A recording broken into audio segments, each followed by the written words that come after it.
የሚያስቀምጠው ክፍል ነው።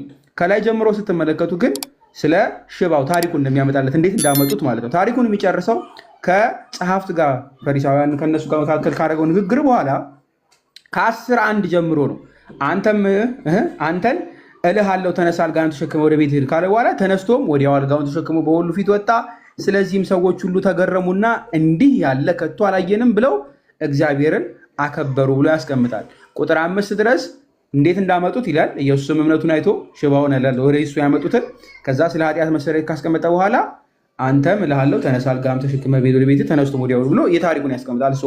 አቀማመጡ በልዩ ሁኔታ ማርቆስ አንዱን ታሪክ እየተረከ መሀል ላይ ሌላን ሀሳብ አስቀምጦ ይላልና ማርካን ሳንዱች ተብሎ ያስቀምጣል። ዋናው ፖይንት ግን ስለዚህ ስለ ሽባ ሰውዬ እንዴት ኢየሱስ ክርስቶስ እንዴት ስጋዊ መንገድ አንደኛ ሽባ የሆኑን እግሩን እንዴት እንደፈወሰው፣ ሁለተኛ ደግሞ መንፈሳዊ የሆነውን ኃጢአቱን እንዴት ይቅር እንዳለው የሚያስቀምጥበት ነው። ይህን የምትመለከቱት ምዕራፍ 3 ላይ ብትመለከቱ በተመሳሳይ መንገድ እንደዚህ ያስቀምጣል። ማርቆስ አንድ ታሪክ ከጀመረ በኋላ መሀል ላይ ሌላ ታሪክ አስቀምጦ ያልፋል።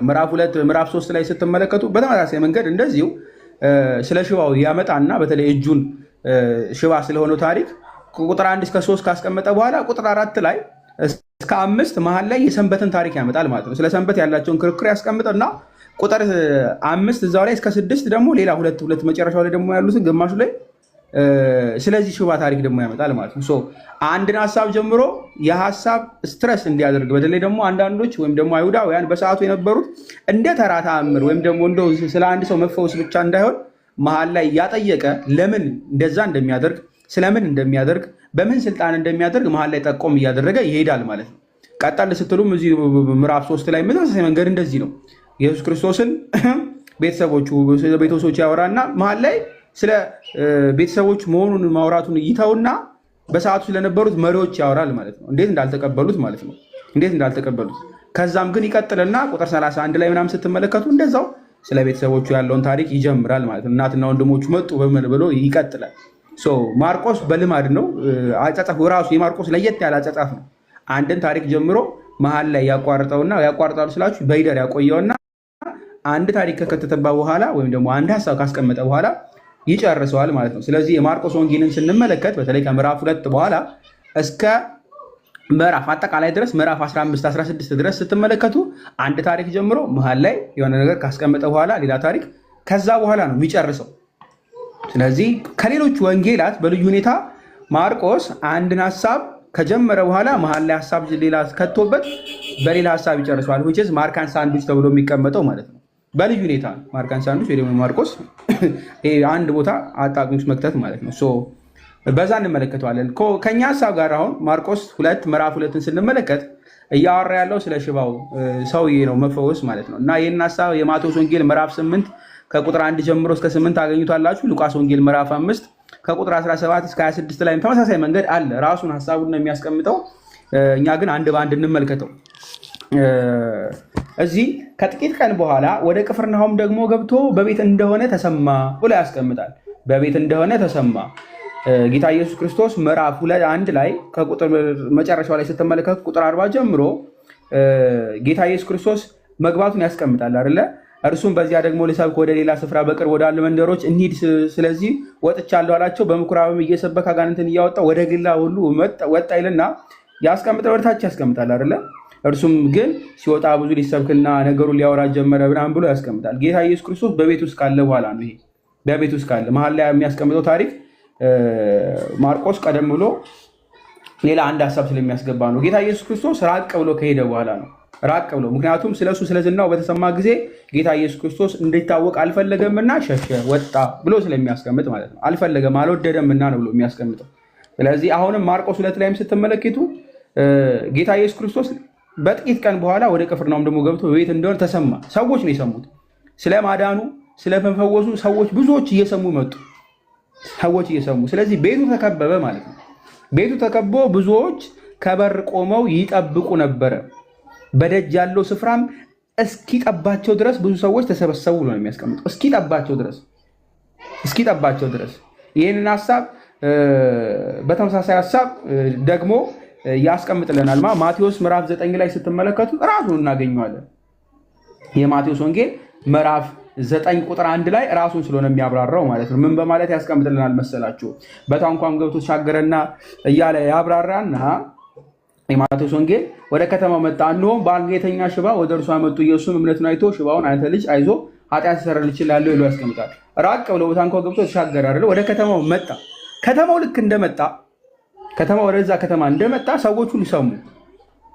ቀድሞ ከዛ ወደኋላ መለስ ብላችሁ ስትመለከቱ ስለ ማዳኑ ተሰምቶ እርሱ ይሸሻል። በተለይ አሳማዎቹን ወደ አሳማዎቹ ንግባ ካሉት በኋላ ማለት ነው ከሌጌን የወጡት አጋንንት ቀድመው አስበው ነበርና ወደዚህ ሰልፍ ፍቃድ ይሁን አሉት። ወደዛም ሲገቡ አጋንንቶች በሙሉ ምን ገደሏቸው? አሳማዎቹን ገደሏቸው። ሰዎቹ በሰዓቱ ምን አሉ? ጌታ ኢየሱስ ክርስቶስ ይሄ አምላክ እውነትም ከሆነ በደንብ ያዙልኝ፣ አጋንንቱ ላይ እንዲህ ከፈረደና አሳማዎቻችን ላይ እንኳን በዚህ ልክ ከጨከነ እኛን እንዴት አድርጎ ይቀጣን? ስለዚህ አስወጡት አሉ ማለት ነው። ጌታ ኢየሱስ ክርስቶስም ግን ወዲያው ወጣ። እንደውም ከከተማው ሁሉ ኢየሱስን ሊገናኝ ወጣ። ባዩትም ጊዜ ከሀገራቸው እንዲሄድላቸው ለመኑት ይላል። ከሀገራቸው እንዲሄድ ለመኑት። ይህን የምታገኙት ማቴዎስ ወንጌል ምዕራፍ 8 ከቁጥር 34 ነው። ለመኑት። እንደዛ ከሆነ በኋላ ነው ይህን ባህር ከተሳፈረ በኋላ ታንኳውን ገብቶ ተሻገረ፣ ወደ ገዛ ከተማው መጣ ብሎ የሚያስቀምጠው። የት ነው የመጣው? አሁን ቅፍርናሆም በደንብ ያዙልኝ። ከየት ተነስቶ የወጣው? ምዕራፍ 8 ላይ የማቴዎስ ወንጌል ብሎ ስለሚያስቀምጥልን ማለት ነው። ከከተማ ወጥቶ አጋንንት የነበረበትን አካባቢ ታይቷላችሁ፣ ከጌርጌሴኖን ማለት ነው። ከዛ ነው የሚወጣው። መሀል ላይ ያለችው የገሊላ ባህር ነች። በደንብ ያዙልኝ። እስራኤልን ስትመለከቱ መሀል ላይ የገሊላ ባህር አለች። አቀማመጧን ምናልባት ማሳየት ካሜራ ትችላለህ ወይስ እኔ ራሴ ላሳይ? ገሊላን ዲያቆን ሊድበት እኔ ሄድበት አለኝ ላሳያችሁ። ተከተሉኝ። ገሊላ ያለችው ዝቅተኛ ቦታ ላይ ነው። ከናዝሬትም ከቃና ከሁሉም ማለት እንደ ቤተሳይዳ በጆርዳን ወንዝ አካባቢ ዝቅተኛ ቦታ ላይ ነው ያለችው። ስለዚህ ጌታ ኢየሱስ ክርስቶስ ከርዛ ወጥቶ እንትን ይላል ይሸሻል ማለት ነው። ከነርሱ ውጣልን ብለው ስለለመኑት በደንብ ያዙልኝ እሺ። ምክንያቱም አሳሞቻችንን ገሎብናል እኛ ላይ ምን ያክል ይፈርድብን ብለው ስላሰቡ ጌታ ኢየሱስ ክርስቶስ ሄደላቸው ማለት ነው። በታንኳይቱም ገብቶ ተሻገረ። በዛ ግን ያሉት ሰዎች ይጠባበቁት ነበረ። ምክንያቱም አንዱ ቢያባረረው ወይም ደግሞ አንዱ ጣልን ቢለው ስለሚጠባበቁ ሰዎች ማለት ተመልከቱ። የሚታያችሁ ከሆነ አይሆፕ ይታያል። እስክሪብቶ ግን ማሳየት አይቻልም አይ ቲንክ። ስለዚህ በእጄ ልጠቀም። አይሆፕ ይታያል አይደለ ወይስ ካሜራ ልጥረግ? ኦኬ ካሜራ ልጥረግ።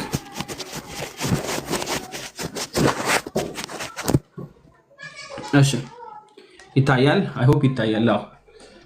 ይሄ ሪያል ማፕ ስለሆነ ነው ምናልባት የምትመለከቷት። እቺ እዚህ ጋር ከታየም ችግር የለውም። እቺ ቅፍርናሆም ነች። እሺ ቅፍርናሆም እዚህ ጋር የምትመለከቷት ከላይ ያለችዋ ነጥቧ ነች።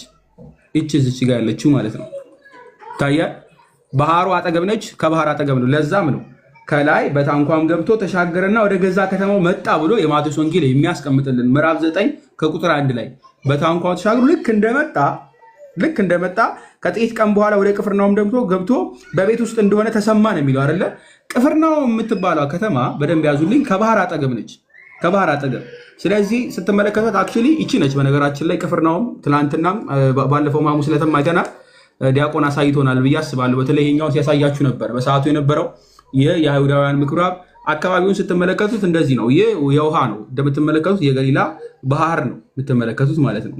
ቅፍርናሆም ከዚህ ጋር የምትመለከቷቸው ትንሽ እርሻ ያለበት ጌታ ኢየሱስ ክርስቶስ በነበረበት ሰዓት ላይ የነበረው ሁለት ቦታ ታገኛላችሁ። ሁለት ነገሮች፣ አንደኛው የዮሐንስ ቤት ነው የጴጥሮስ ማለት ነው የጴጥሮስ ቤት። ሁለተኛው ደግሞ በሰዓቱ ጌታ ኢየሱስ ክርስቶስ ሲያስተምርበት የነበረው ምኩራብ ማለት ነው። ምኩራቡ የፈራረሰውን ባለፈው ያየነው ልክ እንደዚህ ነው የምትመለከቱት። ምኩራቡ ወንዙ አጠገብ ነው ወይም ደግሞ ባህሩ አጠገብ ነው። ስለዚህ ጌታ ኢየሱስ ክርስቶስ ባህሩን ተሻግሮ መጣ። ቅፍርናሆም የምትባለው እዚች ጋር አረፈ ማለት ነው። አረፈ። ልክ እንደገባ ግን የት ነው ያረፈው ከተባለ ምናልባት አርኪኦሎጂስት ያስጎበኛሉ። ዲያቆን በኋላ ይነግራቸዋል። በአካልም አይቶ ስላየው ይህ የምትመለከቱት ጣሪያ የተሰራለት ምናልባትም ሰፋ አድርጌ ላሳያችሁ። ቀደም ሲታይ ግን ይሄ ነው የጴጥሮስ ቤት ማለት ጌታ ኢየሱስ ክርስቶስ አሁን እዚህኛው ጋር ያስተማረበት ቤት የምትመለከቱት እሱ ነው። ስፔሲፊካሊ ተብሎ የሚታሰበው ይሄ ነው። ቀድሞ መኖሪያ ቤት የነበረ ነገር ግን ቤተክርስቲያን ሆኖ ተቀይሮ ስትራክቸሩ የተቀየረው ይህ ቤት ነው። አሁን ስትመለከቱት ምናልባት ኢየሩሳሌም የሚሄድና ወደ ገሊላ አካባቢ እስራኤል ሄዳችሁ የምትመለከቱ ከሆነ ከላዩ ላይ ይህን የሚመስል ልክ ላሊበላ ስትሄዱ እንደምታገኙት የምትመለከቱት አለ አይደል? ላዩ ላይ ክዳን አለው። ጌታ ኢየሱስ ክርስቶስ በሰዓቱ ያስተማረበት በኋላ ዝቅ ብለን እንመለከታለን። አሁን ቅድም እንዳያችሁት ጌታ ኢየሱስ ክርስቶስ ይህን ሽባ ለመፈወስ ማለት ነው ሰዎች ይዞት ይመጣሉ አይደለም? 4 ሰዎች የተሸከሙትን ሽባ መጡለት። ስለ ሕዝቡም ብዛት መቅረብ ባያቅታቸው እርሱ ያለበትን የቤቱን ጣራ አነሱ ብሎ የሚያስቀምጠው የዚህን ቤት ጣሪያ ነው። የዚህን ቤት ጣሪያ የት ነው የሚገኘው ካላችሁ ስፔሲፊክሊ ተመልከቱት። ባህሩ አጠገብ ነው። ባህሩ አጠገብ እዚህ ማለት ነው። የሚታያችሁ ከሆነ ላሳያችሁ። ቤቱ ስፔሲፊክሊ እዚች አካባቢ ነው የሚገኘው። እዚች ጋር ማለት ነው። ግልጽ ነው አይደለ? የቤቱን ስትራክቸር በኋላ አሳያችኋለሁ። የምትመለከቱት ይህን የሚመስል ቤት ነው። ኦልሬዲ አይሁዳውያን በሰዓቱ ይሰሯቸው ከነበሩ ቤቶች መካከል የምትመለከቱት ጎንደር አካባቢ ልክ እንደምትመለከቱት ፎቅ የሚመስሉ ቆጥ ያላቸው ቤቶች ናቸው። ከላይ የሳር የሚመስል ሩፍ ያለው ወይም ደግሞ ርብራብ ወይም ደግሞ ፕሌቶች ያሉት ማለት ነው። የሸክላ ጡቦች ያሉበት የሚደረግበት ነገር ግን ከታች ለከብቶች ለምን እና ኪችን ወይም ደግሞ ምድር የሚባለው ማር ቤት ነው የሚባለው ቤት ውስጥ የገጠር ቤቶች ታውቁታላችሁ። መደብ ተደርቶ ምድጃ የሚቀመጥበት ማለት ነው የሚሰራበት። ከላይ ደግሞ ሰዎች የሚያርፉበት ልክ እንደዚህ ያለ ቤት ነው ተብሎ ነው የሚተቀመጠው። ይህ የምትመለከቱት በቅፍርናሆም ካሉ ቤቶች መካከል ልክ እንደዛ ነው የምትመለከቱት ማለት ነው። ይህ ቤት ስፔሲፊክሊ ምናልባት በኋላ ልናያቸው ይችላለን። ያን ያክል የሚመስል እንደዛ የሚመስል ቤት ነው ተብሎ ነው የሚታመነው። ይህን ካያችሁ በቂ ነው። ጌታ ኢየሱስ ክርስቶስ ይህንን ባህር ተሻግሮ ካለፈ በኋላ ነው ልክ ሲመጣ ዝናው ተሰምቶ የቅፍርናሆም ሰዎች ጠብቀው የነበረው ማለት ነው። ጠብቀው ምን ሊደረጉ ሊፈወሱ ዝናው ተሰምቷልና በሰዓቱ የነበሩ በሙሉ መፈወስ የሚፈልጉ ተሰበሰቡ። እንዲሁም ደግሞ መማር የሚፈልጉ ዝናውን ሰምተው ነበርና ከጥቂት ቀን በኋላ ወደ ቅፍርናሆም ገብቶ በቤት እንደሆነ ተሰማ ነው የሚለው። ተሰማ በታላቅ ጌታ ኢየሱስ ክርስቶስ አይታችሁ ከሆነ ዝም በል ሲል ትመለከቱታላችሁ። በልዩ ሁኔታ ግን የሌጌዮንን ታሪክ ስትመለከቱ ቀደም ብላችሁ የማቴዎስ ወንጌል ምዕራፍ 8 ላይ ቀድሞ የዚህኛው ታሪክ ቀደም ብሎ የሚቀመጠው ማለት ነው አጋንንቱ ዝም በሉ ወክለው ካስገቡ በኋላ ሰዎቹ መስማት አልፈልጉም ሸኝቷል። እዚህኛው ግን ያሉት ፈልገዋል። ለዛም ነው ቁጥር 2 ላይ ስትመለከቱ በደጅ ያለው ስፍራም እስኪጠባቸው ድረስ ብዙ ሰዎች ተሰበሰቡ፣ ቃሉንም ይነግራቸው ነበር ብሎ ያስቀምጣል። ቃሉንም ይነግራቸው ነበር ማለት ምንድን ነው ከተባለ እዚሁ የማርቆስ ወንጌልን ስንመለከት የማርቆስ ወንጌል ምዕራፍ 1 ከቁጥር 1 ላይ ይህ ቃል ምንድን ነው ከተባለ አንድም እየተባለ ይፈታል። የማርቆስ ወንጌል ምዕራፍ 1 ከቁጥር 1 ወንጌሉ ነው። የእግዚአብሔር ልጅ የኢየሱስ ክርስቶስ ወንጌል መጀመሪያ አይደል የሚለው። ስለዚህ ስለ ወንጌሉ ስለ ምስራቹ እየነገራቸው ነበር። ስለ ምስራቹ ማለት ነው። ስለ እርሱ ስለ መሲሁ መምጣት ይነግራቸዋል።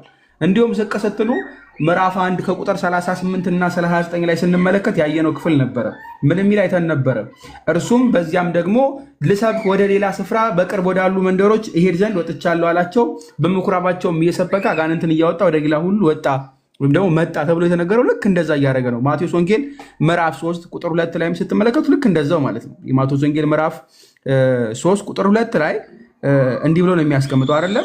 በዚያም ወራት መጥምቁ ዮሐንስ መንግስተ ሰማያት ቀርባለችና ንስሐ ግቡ ብሎ በይሁዳ ምድር እየሰበከ መጣ ብሎ አስቀምጣል። ይህንን ቀደም ብለን የማርቆስ ወንጌል ምዕራፍ 1 ስንመለከት ስለ ጌታ ኢየሱስ ክርስቶስ እንደነበር አውቀናል አይደለም? ይመጣል የተባለው መሲህ ከኋላ ይመጣል ብሎ ስለ ኢየሱስ ክርስቶስ ይሰብክ ነበር። ጌታ ኢየሱስ ክርስቶስም እሱን እየነገራቸው ነው እርሱን። ምክንያቱም በትንቢት ቀደም ብሎ ትንቢተ ዳንኤል ላይ ስትመለከቱ ዳንኤል ምዕራፍ 9 ላይ ዳንኤል ምዕራፍ 9 ከቁጥር 25 ጀምሮ እንዲህ ብሎ ነው የሚያስቀምጥ። ዳንኤል ምዕራፍ 9 ከቁጥር 25 እንዲህ ይላል፣ ስለዚህም እወቅ አስተውልም፣ ኢየሩሳሌም መጠገንና መስራት ትእዛዝን ከሚወጣበት ጀምሮ እስከ አለቃው እስከ መሲህ ድረስ 7 ሱባኤና 62 ሱባኤ ይሆናል። እርሷን በጭንቀት ዘመን ከጎዳናና ከቅጥር ጋር ትሰራለች ብሎ አስቀምጡታል። ጊዜ ተቀምጦለታል። መሲሁ መች እንደሚመጣ ይታወቃል። ጌታ ኢየሱስ ክርስቶስ ስለሱ እየነገራቸው ነው። ጊዜው ደርሷልና ዮሐንስ መጥምቁ ዮሐንስ መሲሁ ይመጣል እያለ ስለሱ ተናግሯል። ጌታ ኢየሱስ ክርስቶስም ልክ በምኩራብ የኢሳያስን መጽሐፍ እየጠቀሰ ልክ እንዳስተማረው እዚህም ጋር በተመሳሳይ ሁኔታ ምን ሲያደርግ እንመለከተዋለን? ሲያስተምር እንመለከተዋለን። ስለምን? ስለ መሲሁ መምጣት ማለት ነው። ትንቢተ ኢሳያስንም ጠቅሶ ልክ ማስተማሩን አሁን የማቴዎስ ወንጌል ልክ እንደነገረን ምክንያቱም ቀደም ብለን ስንመለከት እዚህ የገላትያ መልእክት ምዕራፍ 4 ቁጥር 4 ላይ ስትመለከቱ ቅዱስ ጳውሎስ እንዲህ ብሎ ነው የሚነግረን፣ ነገር ግን የዘመኑ ፍጻሜ በደረሰ ጊዜ እግዚአብሔር ከሴት የተወለደውን የሕግ በታች የተወለደውን ልጁን ላከ ይላል አይደለ? እርሱ ስለመላኩ ስለመምጣቱ ጌታ ኢየሱስ ክርስቶስ እየነገራቸው ነበረ። ለምን ካላችሁ ኤፌሶን መልእክቱ ምዕራፍ 1 ላይ ከቁጥር 10 ጀምሮ እንዲህ ብሎ ነበር የሚያስቀምጥላቸው፣ በዘመኑ ፍጻሜ ይደረግ ዘንድ ያለው ሐሳቡም በሰማይና በምድር ያለውን ሁሉ በክርስቶስ ለመጠቅለል ነው ብሎ ተቀምጧል አይደለ? ጌታ ኢየሱስ ክርስቶስ እኛን እንዲጠቀልለን እርሱ መጥቷልና እየሰበካቸው ነበር። በደንብ ያዙ። ወይም ደግሞ ቃሉን እየነገራቸው ነበር ማለት ነው። አንድም እርሱ ራሱ ስለ ራሱ እየነገራቸው ነበር፣ አንድም ደግሞ ቃል ስለሆነ ማለት ነው። እሱ ክርስቶስ ራሱ የእግዚአብሔር አብ የእርሱ ምኑ ነው? ልጁ አይደለ? እግዚአብሔር ወልድ እርሱ ራሱ ቃል ነው። በመጀመሪያ ቃል ነበር፣ ቃልም በእግዚአብሔር ዘንድ ነበሩ ተነግሯል አይደለ? ስለ እርሱም እየነገራቸው ነው። አንድ ሁለተኛ ደግሞ ስለ አምላካዊ ቃል ስለ ትንቢቱም ደግሞ እየነገራቸው ነው። ቃል የሚለውም በዛም ደግሞ አድርገው ይፈቱታል ማለት ነው፣ ይፈቱታል። ስለዚህ ጌታ ኢየሱስ ክርስቶስ እንዲህ እያስተማረ ነበር። 4 ሰዎችም የተሸከሙበት ወይም ደግሞ የተሸከሙትን ሽባ አመጡለት ብሎ ያስቀምጣል። እነዚህ 4 ሰዎች የተሸከሙት ሽባ አመጡለት። ሉክ በደንብ ያዙ። ስንት ሰው ነው የተሸከመው? 4 ሰው። 4 ሰው። ትብብራቸውን ተመልከቱ። ስለ አንዱ ሚት ያላረጋለ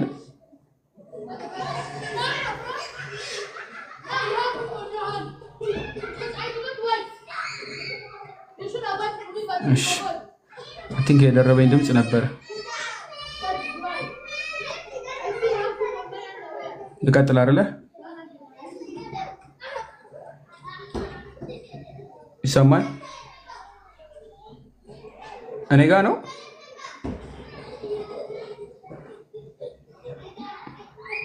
እሺ እሺ። እዚህ ላይ ስትመለከቱ ቁጥር 3 ላይ 4 ሰዎች የተሸከሙት ሰዎች መጡ ይላል። ይህ ሰውዬ ደካማ ነው፣ ማንም ረዳትም የሚያግዘውም አልነበረም ብለን አንዳንድ ሰዎች መጡ ማለት ነው። በሰዓቱ ይሰቃይ ነበረ። አዎ ድሃ ነው።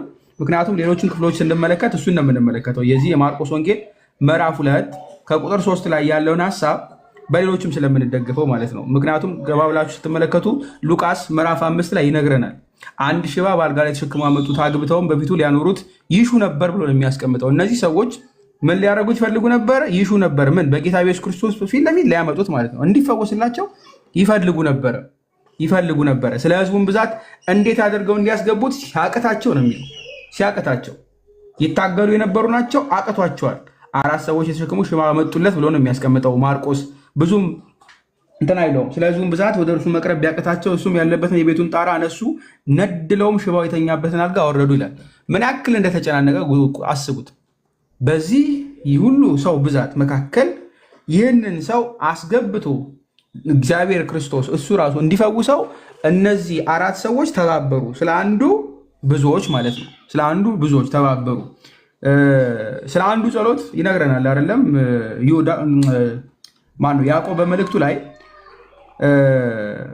ቀደም ብላችሁ ስትመለከቱ የምዕራፍ 5 ከቁጥር 15 ላይ የእምነትም ጸሎት ድውያን ያድናል፣ ጌታ የሚያስነሳዋል፣ ኃጢአትም ሰርቶ እንደሆነ ይሰረይለታል ይላል አይደለ? ስለ ብዙ ጸሎት ነው። እነዚህ ሰዎች ተሸክመው መምጣት ብቻ ሳይሆን የምርም አምነው እንዲሰረይለት ፈልገዋል አይደለም? ስለ ወዳጃቸው ስለ ወንድማቸው ትመለከቱታላችሁ። ጌታ ኢየሱስ ክርስቶስ እንዲህ ብሎ ነው የሚቀጥለው። ስለ ሕዝቡም ነድለው ከገቡ በኋላ ይቅር ሲለው ትመለከታላችሁ። በልባቸው ይህን ስለምን ታስባላችሁ ብሎ ከመጠየቁ ፊት እንዲህ ብሎ ነው የሚያስቀምጠው። ሎክ ኢየሱስ እምነታቸውን አይቶ ሽባውን ነው የሚለው። የማንን እምነት አየ ከተባለ የነዚህን 4 ሰዎች እነሱ አልጋውን አወረዱ። አዎ አልጋውን ቤቱን ነድለው ከገቡ በኋላ ግን ስለማን ይህ ሰውዬ ኃጢአት ተሰረየለት ተብሎ ይነገርለታል? ስለ እነርሱ እምነታቸውን አይቶ ሽባውን ነው የሚለው። እምነታቸውን እርሱንም ይጨምራል በእርግጥ እነሱንም። ለምን? ያዕቆብ ስለነገረን የእምነትም ጸሎት ድውዩን ያድናል፣ ጌታ የሚያስነሳዋል፣ ኃጢአትም ተሰርቶ እንደሆነ ይሰረይለታል ብሏል አይደለም? ስለዚህ በደንብ ያዙልኝ። እነዚህ በሰሩትም ስራ አንድ እንዲገባ አድርገዋል፣ ተሸክመው ማለት ነው ፊዚካሊ። ሁለተኛ ደግሞ እንዲድንን ፈልገው ጌታ አምላካችን ኢየሱስ ክርስቶስን ጠይቀዋል። ስለዚህ ስለ ወገናቸው ስለ ወዳጃቸው ምን አድርገዋል? ለምነዋል። በደንብ ያዙልኝ፣ ለምነዋል። ለዛም ነው ይህ እንዴት ተሰበረ ወይም ደግሞ እንዴት አነሱ ብላችሁ ብትመለከቱ ስለ ህዝቡን ብዛት ወደ እርሱ መቅረብ ቢያቅታቸው ብሎ ነው የሚያስቀው። የቤቱን ጣራ አነሱ ነው የሚለው። በር ቢከብዳቸው በበር ማስገባት ቢያቅታቸው ጌታ ኢየሱስ ክርስቶስ ጋር ለመቅረብ ጣሪያ ነደሉ። በደንብ ያዙ። ጣሪያ። ይህንን የሉቃስ ወንጌል ምዕራፍ 5 ላይም ስትመለከቱ ታገኙታላችሁ። ሉቃስ ምዕራፍ 4 ከቁጥር 19 ላይ በተመሳሳይ መንገድ ነው የሚነግረን። እንዲህ ብሎ ነው የሚያስቀምጠው ሉቃስም ማለት ነው። ምዕራፍ 4 ላይ ተመልከቱት። የነቢዩም የኢሳያስ መጽሐፍ ሰጡት። መጽሐፉን በተረተረ ጊዜ የጌታ መንፈስ በእኔ ላይ ነው፣ ለድሆች ወንጌልን እሰብክ ዘንድ ቀብቶኛልና፣ ለታሰሩትን መፈታትን፣ ለዕውሮችን ማየት እሰብክ ዘንድ፣ የተጠቁትንም ነፃ አወጣ ዘንድ፣ የተወደዱትም የጌታ ዓመት እሰብክ ዘንድ ልኮኛል ተብሎ የተጻፈበትን ስፍራ አገኘ። መጽሐፉን ጠቅልሎ አገልግሎት ሰጠው፣ ተቀመጠ። በምኩራቡም የነበሩ ትኩር ብለው ይመለከቱ ነበር ተብሎ የተነገረውን ቀድመው ሰምተዋል። በደንብ ያዙልኝ። በምኩራብ ማለት ነው። ስለዚህ መጡ ማለት ነው። እነዚህ አምነዋል። ቀድሞ የተባለው በትንቢት የተባለውን ስላወቁ። ለምን ካላችሁ መዝሙረ ዳዊት ምዕራፍ 129 ላይ ስንመለከት ስለ አምላካችን እንዲህ ተብሎ ተጽፏል። በደንብ ያዙ። መዝሙረ ዳዊት ምዕራፍ 129 ከቁጥር 6 ላይ እንዲህ ይላል፣ ኃጢአተኞች በጀርባዬ ላይ መቱኝ፣ ኃጢአታቸውንም አስረዘሙልኝ። እግዚአብሔር ጻድቅ ነው፣ የኃጢአታቸውንም አንገታቸውን ቆረጠ ካለ በኋላ ጽዮን የሚጠሉ ሁሉ ይፈሩ፣ ወደ ኋላቸው የሚመለሱ በሰገነት ላይ እንደበቀለ ሳር ሳይነቀል እንደሚደርቅ ለሚያጭደውም እጁን ነዳዮችን ለሚሰብከው እቅፉም እንደማይሞላ ይሁን ብሎ ያስቀምጣል። እዚህ ጋር ስለ አምላካችን በደንብ ያዙልኝ። አንደኛ በደንብ በግልጥ ያስቀምጣል። በደንብ ያዙ። እግዚአብሔር ጽድቅ ነው፣ የኃጢአታቸውን አንገታቸውን ቆረጠ ብሎ ያስቀምጣል። ኃጢአተኞቹን እንዴት ነው የሚቆርጥ? ኃይለኛው እንዳለ ግን ስፔሲፊክሊ በሰገነት ላይ እንደበቀለ ሳር ብሎ ያስቀምጣል። በሰገነት ላይ እንደበቀለ እንዴት ያለ ሳር ነው ብላችሁ ካላችሁ ጌታ ኢየሱስ ክርስቶስ አሁን ሲያስተምርበት የነበረበት ቤት እላዩ ላይ ምን ያለ ነው? ሰገነት። ቅድም ያሳየኋችሁ ቤት አለ አይደለም? እላዩ ላይ ቆጥ የሚመስል ሰገነት ያለበት ቤት እላዩ ላይ በርብራ ወይም ደግሞ በሸክላ የተሸፈነ ቤት ማለት ነው። እርሱን አልፈው በደንብ ያዙ። ከሰገነቱ በላይ ሆነው ጣሪያውን ነድለው ነው የገቡት። መነደል ማለት ማንሳት ወይም ደግሞ ማፍረስ ማለት ነው። እነዚህ ሰዎች ጌታ ኢየሱስ ክርስቶስ ጋር እንዲቀርብ እንዲመጣ ማለት ነው። እንደዛም ሆኖ ጌታ ኢየሱስ ክርስቶስ አልከለከላቸው። እንዴት ጣሪያ ታነሳላችሁ አልተባሉም አይደለ? ሰዎቹም አልተቆጡ፣ አንስተው ቢገቡም ማለት ነው። ምንድን ነው ያደረገው? ኢየሱስም እምነታቸውን አይቶ ሽባውን አንተ ልጅ ኃጢአት ተሰረየልች ያለው። አንድ ነገር እንዲህ ጋር እንድትመለከቱ ፈልገው በግልጽ ይሄንን ነው። ሰውየው እግሩን ሽባ ሆኖ ነው የመጣው እንዲፈወስላቸው የፈለጉት ወይስ ኃጢአቱ ይቅር እንዲባልላት ነው? ተሸክመውት የመጡት መራመድ ስለማይችል ነው አይደለም? ቀድሞም ሲፈውስ አይተው ነው የመጡት። ሲፈውስ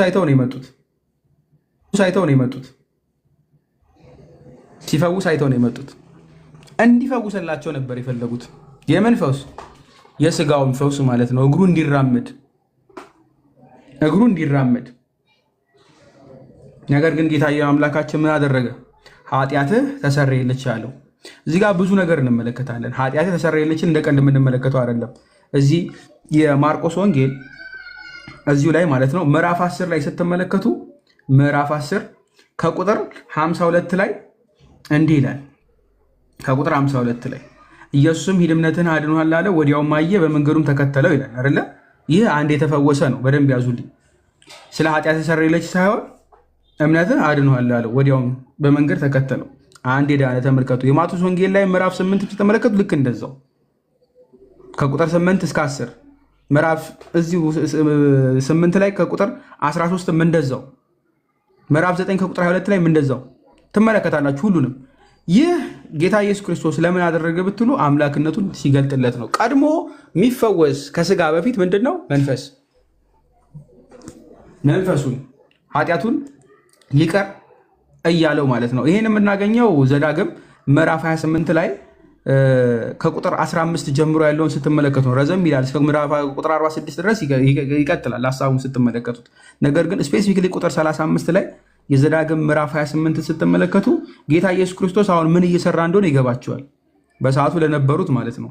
ሽባውን እግሩን ከመፈወስ ይልቅ ቀድሞ ኃጢአት ተሰረየልች ማለቱ እኔ አምላክህ ነኝ አድንሃለሁ ሲለው እንደሆነ ትመለከታላችሁ። እግዚአብሔርም አንተን በአንተም ላይ የምታነግሰውንም ንጉሥ አንተንም አባቶች ወደ አላወቃችሁት ሕዝብ ይወስዳችኋል። በዚያም ሌሎችን እንጨት፣ የድንጋይ አማልክት ታመልካላችሁ እያለ ያስቀምጣል አይደል? ቀደም ብሎ ግን እግዚአብሔር ፈውስ በሌለው በክፉ ቁስል ጉልበትህን ጭንህንም ከእግር ጫማ አናትን ድረስ ይመታል ብሎ ያስቀምጣል። ዘዳግም ምዕራፍ 25 ከቁጥር 35 ላይ ትመለከቷላችሁ። ግን እግዚአብሔርን በሚያገባው አሕዛብ መካከሉ ድንጋጤ ምሳሌ ተረትናል። እጅግም ዘር ወደ እርሻው ታወጣለህ፣ አንበጣውም ይበላዋል፣ ጥቂትም ትሰበስባለህ እያለ ስለ ጌታ ስለ አምላካችን ያስቀምጣል። በደንብ ማለት ነው። ከላይ በደንብ ያዙልኝ። እግዚአብሔር ፈውስ በሌለው በክፉ ቁስል ጉልበትን ጭንህን ከእግር ጫማ እስከ አናተ ድረስ ይመታል። ይህ የምትመለከቱት ሁሉን የሚያመጣ ማን ነው? እግዚአብሔር ኢየሱስ ክርስቶስ ማለት ነው። እርሱ ምንን የሚያመጣ ህመምን ምንን የሚያመጣ ይቅርም የሚለው ግን እርሱ መሆኑን ትመለከታላችሁ። ኃጢአት ተሰረየልች ለምትምለው ማለት ነው። ስፔሲፊክሊ የምንመለከተው የዮሐንስ ወንጌል ምዕራፍ 5 ከቁጥር 14 ላይ ነው የምታገኙት። ምን የምትለዋ ክፍለች እናንብባት። የዮሐንስ ወንጌል ምዕራፍ 5 ከቁጥር 14 ላይ ከዚህም በኋላ ኢየሱስ በመቅደስ አገኘውና እንሆ ድነሃል፣ ከዚህም ይብስ እንዳይደርስብህ ወደፊት ኃጢአትን አትስራ አለው። በደንብ ያዙልኝ። አንደኛ አዳነው፣ ሁለተኛ ኃጢአትን አትስራ አለው። ምክንያቱም እየነገረ ነው። ኃጢአትን የሚሰራ ምን ይሆናል? በብሉይ ኪዳን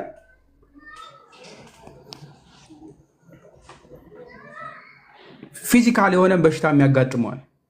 ፊዚካል የሆነ ማለት ነው። በደንብ ያዙልኝ። ፊዚካል የሆነ በሽታ ቀድሞ በብሉይ ኪዳን እናውቃለን። ኃጢአት ተሰረየልች ማለት የሚችል ማን ነው? እግዚአብሔር። ለዛ ነው ክሱን ትመለከታላችሁ በኋላ። ከጻፎችም አንዳንዶች በዚያው ተቀምጠው ነበር፣ በልባቸውም ይላል ይህ ሰው ስለምን እንደዚህ ያለ ስድብ ይናገራል? ከአንዱም ከእግዚአብሔር በቀር ኃጢአት ሊያስተሰርይ ማን ይችላል ብለው አሰቡ ብሎ ያስቀምጣል። አሰቡ። ጻፎች ማናቸው ካላችሁ ከሁሉም ይሰባሰባሉ። ከሌዋውያንም ካህናትም ከሰዱቃውያንም ከሁሉም የተሰባሰቡ በቤተ መንግስትም በሮማውያን መካከል በነበረውም የአይሁዳውያን ወክለው ከሚሰበሰቡ መካከል የነበሩ ናቸው። ጽሑፍን በደንብ የሚያውቁ መጽሐፍትን የመረመሩ ሕግ ላይ በጣም የሚጠነቀቁ ሰዎች ናቸው። ግን ጌታ ኢየሱስ ክርስቶስ አንተ ልጅ ኃጢአት ተሰረየልች ሲል ቀድመው የተመለከቱት ምኑን ነው? ከእግዚአብሔር ጋር እሱን አወዳድሩ መሆኑን ማለት ነው። ወይም ደግሞ እሱ ራሱ እኔ እግዚአብሔር ነኝ እንዳለ ከአንዱ ከእግዚአብሔር በቀር ኃጢአት ሊያስተሰርይ ማን ይችላል ብለው አሰቡ። ተናገሩ አይደለም፣ አሰቡ። ሰዱቃውያን ልክ እንደምትመለከተው ወይም ደግሞ ሌሎቹ ስትመለከቱ ልክ ጻፎቹንም እንደዛው ጌታ ኢየሱስ ክርስቶስን በየቦታው ሲከሱ ነው የምትመለከቷቸው፣ ማርቆስ ወንጌል ላይ፣ ሌሎች ወንጌሎች ላይ። እዚህ ጋር ግን አሰቡ፣ አልከሰሱም። ፊት ለፊት አፉ የወጣ ክስ አይደለም፣ አሰቡ። ጌታ ኢየሱስ ክርስቶስ ምን እንደሚላቸው ተመልከቱ። ወዲያውም ኢየሱስ በልባቸው እንዲህ እንዳሰቡ በመንፈስ አውቆ እንዲህ አላቸው፣ በልባችሁ ይህን ስለምን ታስባላችሁ? ሽባውም ኃጢአትን ተሰረየልህ ከማለት ወይም ተነሳ አልጋን ተሸከም ሂድ ከማለት ማናቸው ይቀላል? ነገር ግን ለሰው ልጅ በምድር ላይ ኃጢአትን ሊያስተሰርይ ስልጣን እንዳለው ልታውቁ ሽባውን አለው ብሎ ይናገራል። አሁን ሁለት ነገር ተመልከቱ። አንደኛ ያሰቡትን ጌታ ኢየሱስ ክርስቶስ አወቀ፣ አውቆም ነገራቸው። ግን መሀል ላይ ያስቀመጠ ሽባውን ኃጢአት ተሰረየልች ከማለት ወይስ ተነሳ አልጋህን ተሸክመ ሂድ ከማለት ማናቸው ይቀላል? ምክንያቱም ቀደም ብሎ ጌታ ኢየሱስ ክርስቶስ ሲፈውስ ምንም አላሉ። ምንም ኃጢአት ተሰረየልች ሲል ደግሞ አበዱ ማለት ነው። አሁን ጌታ ኢየሱስ ክርስቶስ ለነሱ ማነጻጸሪያ የሰጠ የትኛው ይቀላል? ተነስተህ አልጋህን ተሸከምና ሂድ ማለቱ ይቀላል አይደለም? ኃጢአት ተሰረየልች በጣም ይከብዳል። ስለዚህ ዝም ማለት አልነበረባቸው፣ መደብ መጠየቅ ነበረባቸው። ነገር ግን ለሰው ልጅ በምድር ላይ ኃጢአት ሊያስተሰርይ ስልጣን እንዳለው እንድታውቁ ሽባውን አለው ይላል። አንተ እምልሃለሁ ተነሳ አልጋህን ተሸከምና ወደ ቤት ሂድ። ሁለቱንም ማስቀመጠላቸው። አሁን ኮንፈርም አደረጉ ማለት ነው። ኮንፈርም አደረጉ። እስኪ ምንም አላሉትም። ምንም። ለምን? ለሰው ልጅ በምድር ላይ ኃጢአት ሊያስተሰርይ ስልጣን እንዳለው ነገራቸው። ይህን የምታገኙት ዳንኤል 7 ላይ ቀድሞ ምዕራፍ 13 ላይ ቁጥር 13 ላይ ስለ ሰው ልጅ የተነገረው አምላክ እሱ ስለሚመጣው እርሱ መሆኑን እየነገራቸው ነው። ምክንያቱም አሁን ያነበብነው ክፍል ላይ ማለት ነው ቁጥር 7 ላይ የማርቆስ ወንጌል ምዕራፍ 14 ከቁጥር 64 ላይም ታገኛላችሁ። ማርቆስ ወንጌል ምዕራፍ 14 ከቁጥር 64 ላይ እንዲህ ይላል ሊቀ ካህናቱም ልብሱን ቀደደና እንግዲህ ወዲህ ምስክር ምን ያስፈልገናል?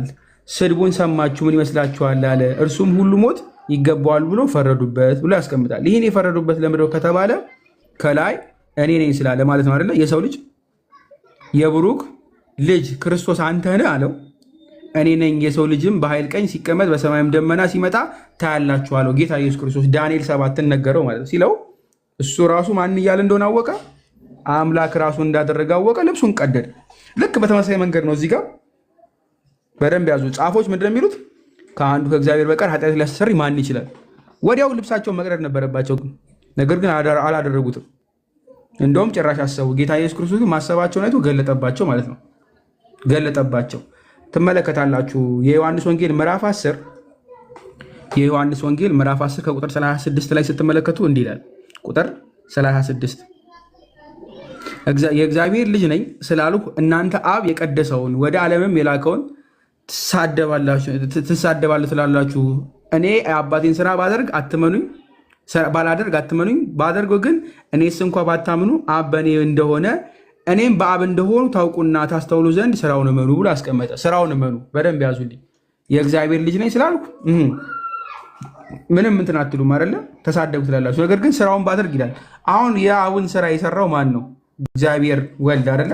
ምን በማለት አንደኛ የልብን የሚመረምር እግዚአብሔር ነው። የልባቸውን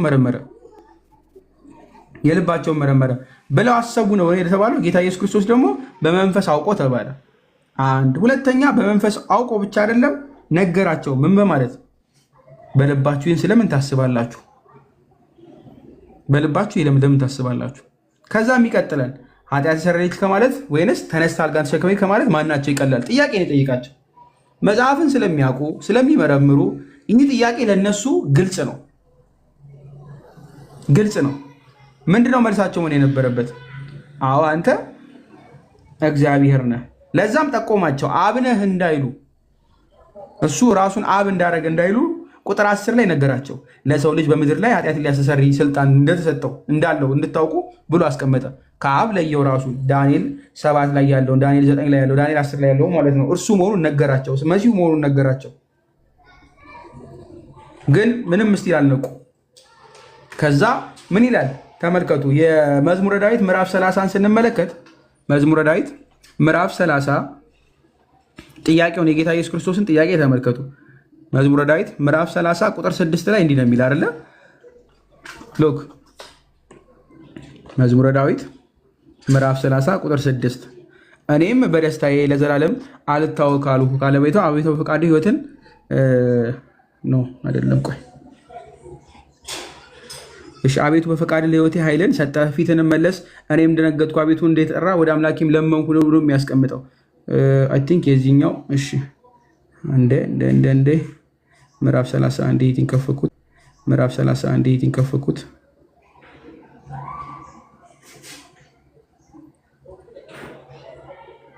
ራሱ ነው። ቁጣህንም ለጥቂት ጊዜ ነው፣ ሞገስ ግን ለሕይወት ዘመን ነው። ልቅሶ ማታ ይመጣል፣ ጠዋት ግን ደስታ ይሆናል። እኔም በደስታዬ ለዘላለም አልታወክ አልሁ። አቤቱ በፈቃድህ ለሕይወቴ ኃይልን ሰጠሃት፣ ፊትንም መለስክ። እኔም ደንገጥኩ፣ አቤቱ ወደ አንተ ጠራሁ፣ ወደ አምላኬም ለመንኩ። ወደ ጥፋት በወርድ በደሜ ምን ጥቅም አለው? አፈር ያመሰግንሃል፣ እውነትንም እናገራለሁ። እግዚአብሔር ስማ ማረኝ፣ እግዚአብሔር ረዳቴ ሁነኝ። ክብሬ ትምርልህ ዘንድ ዝምም እንዳትለኝ፣ ልቅሶዬን ለደስታ ለውጥልኝ። ማቄን ቀደ ደስታን አሳጠቀኝ እያለ ያስቀምጣል።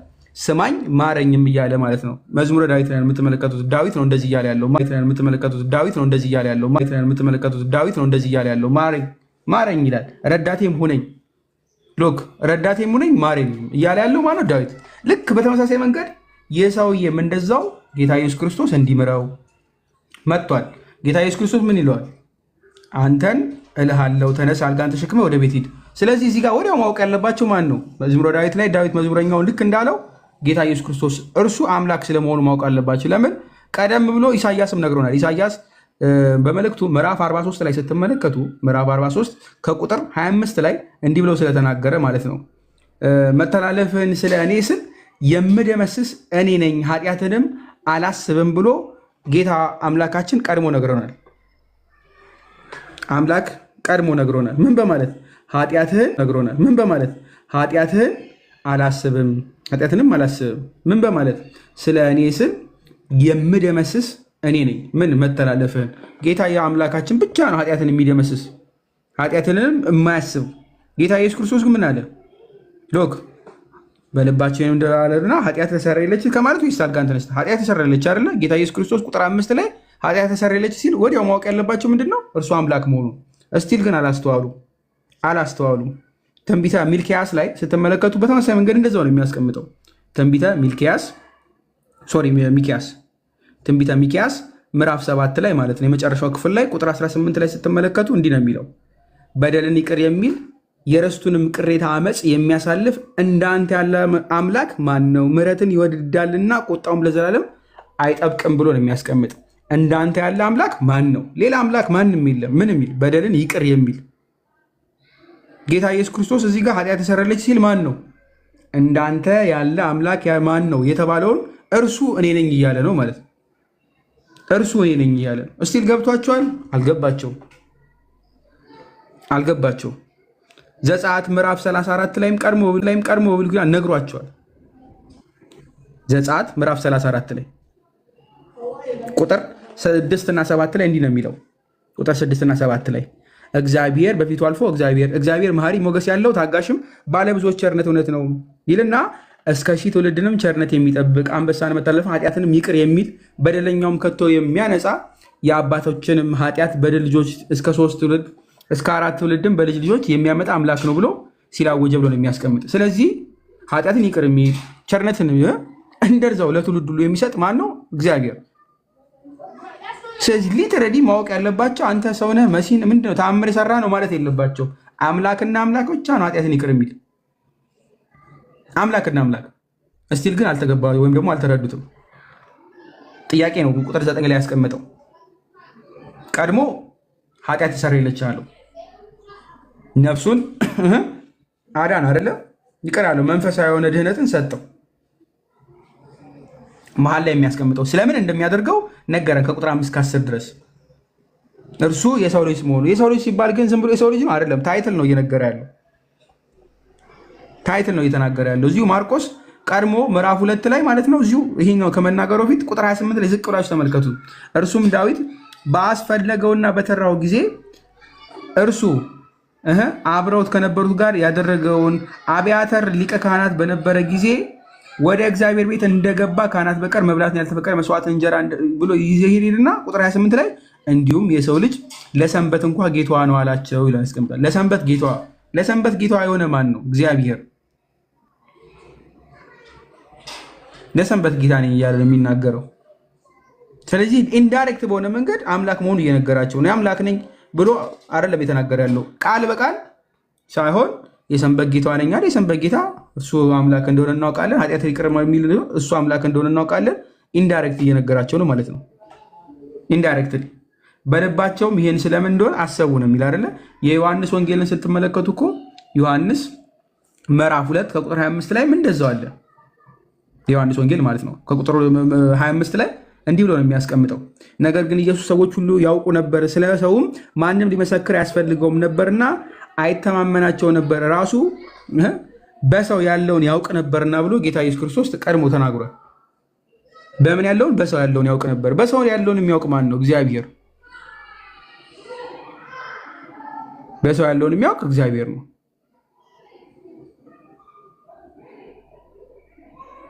የሰው ልብ ከሁሉ ይልቅ ተንኮለኛና እጅግ ክፉ ነው፣ ማንስ ያውቀዋል ብሎ ኤርምያስ ምዕራፍ 17 ላይ ነግሮን ነበር አይደለ? ከእግዚአብሔር በቀር ማንም እንደማያውቀው ስለሌለ ማለት ነው።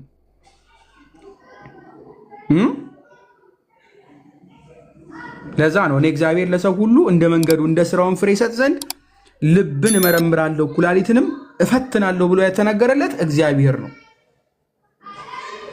እግዚአብሔር ነው። ስለዚህ በልባችሁ ስለምን ታስባላችሁ ሲል ጸሐፍት ማወቅ አለባቸው ማንን እያወሩ እንደሆነ። እግዚአብሔርን። ኩላሊትን እፈትናለሁ ያለ ማን ስለሆነ? እግዚአብሔር።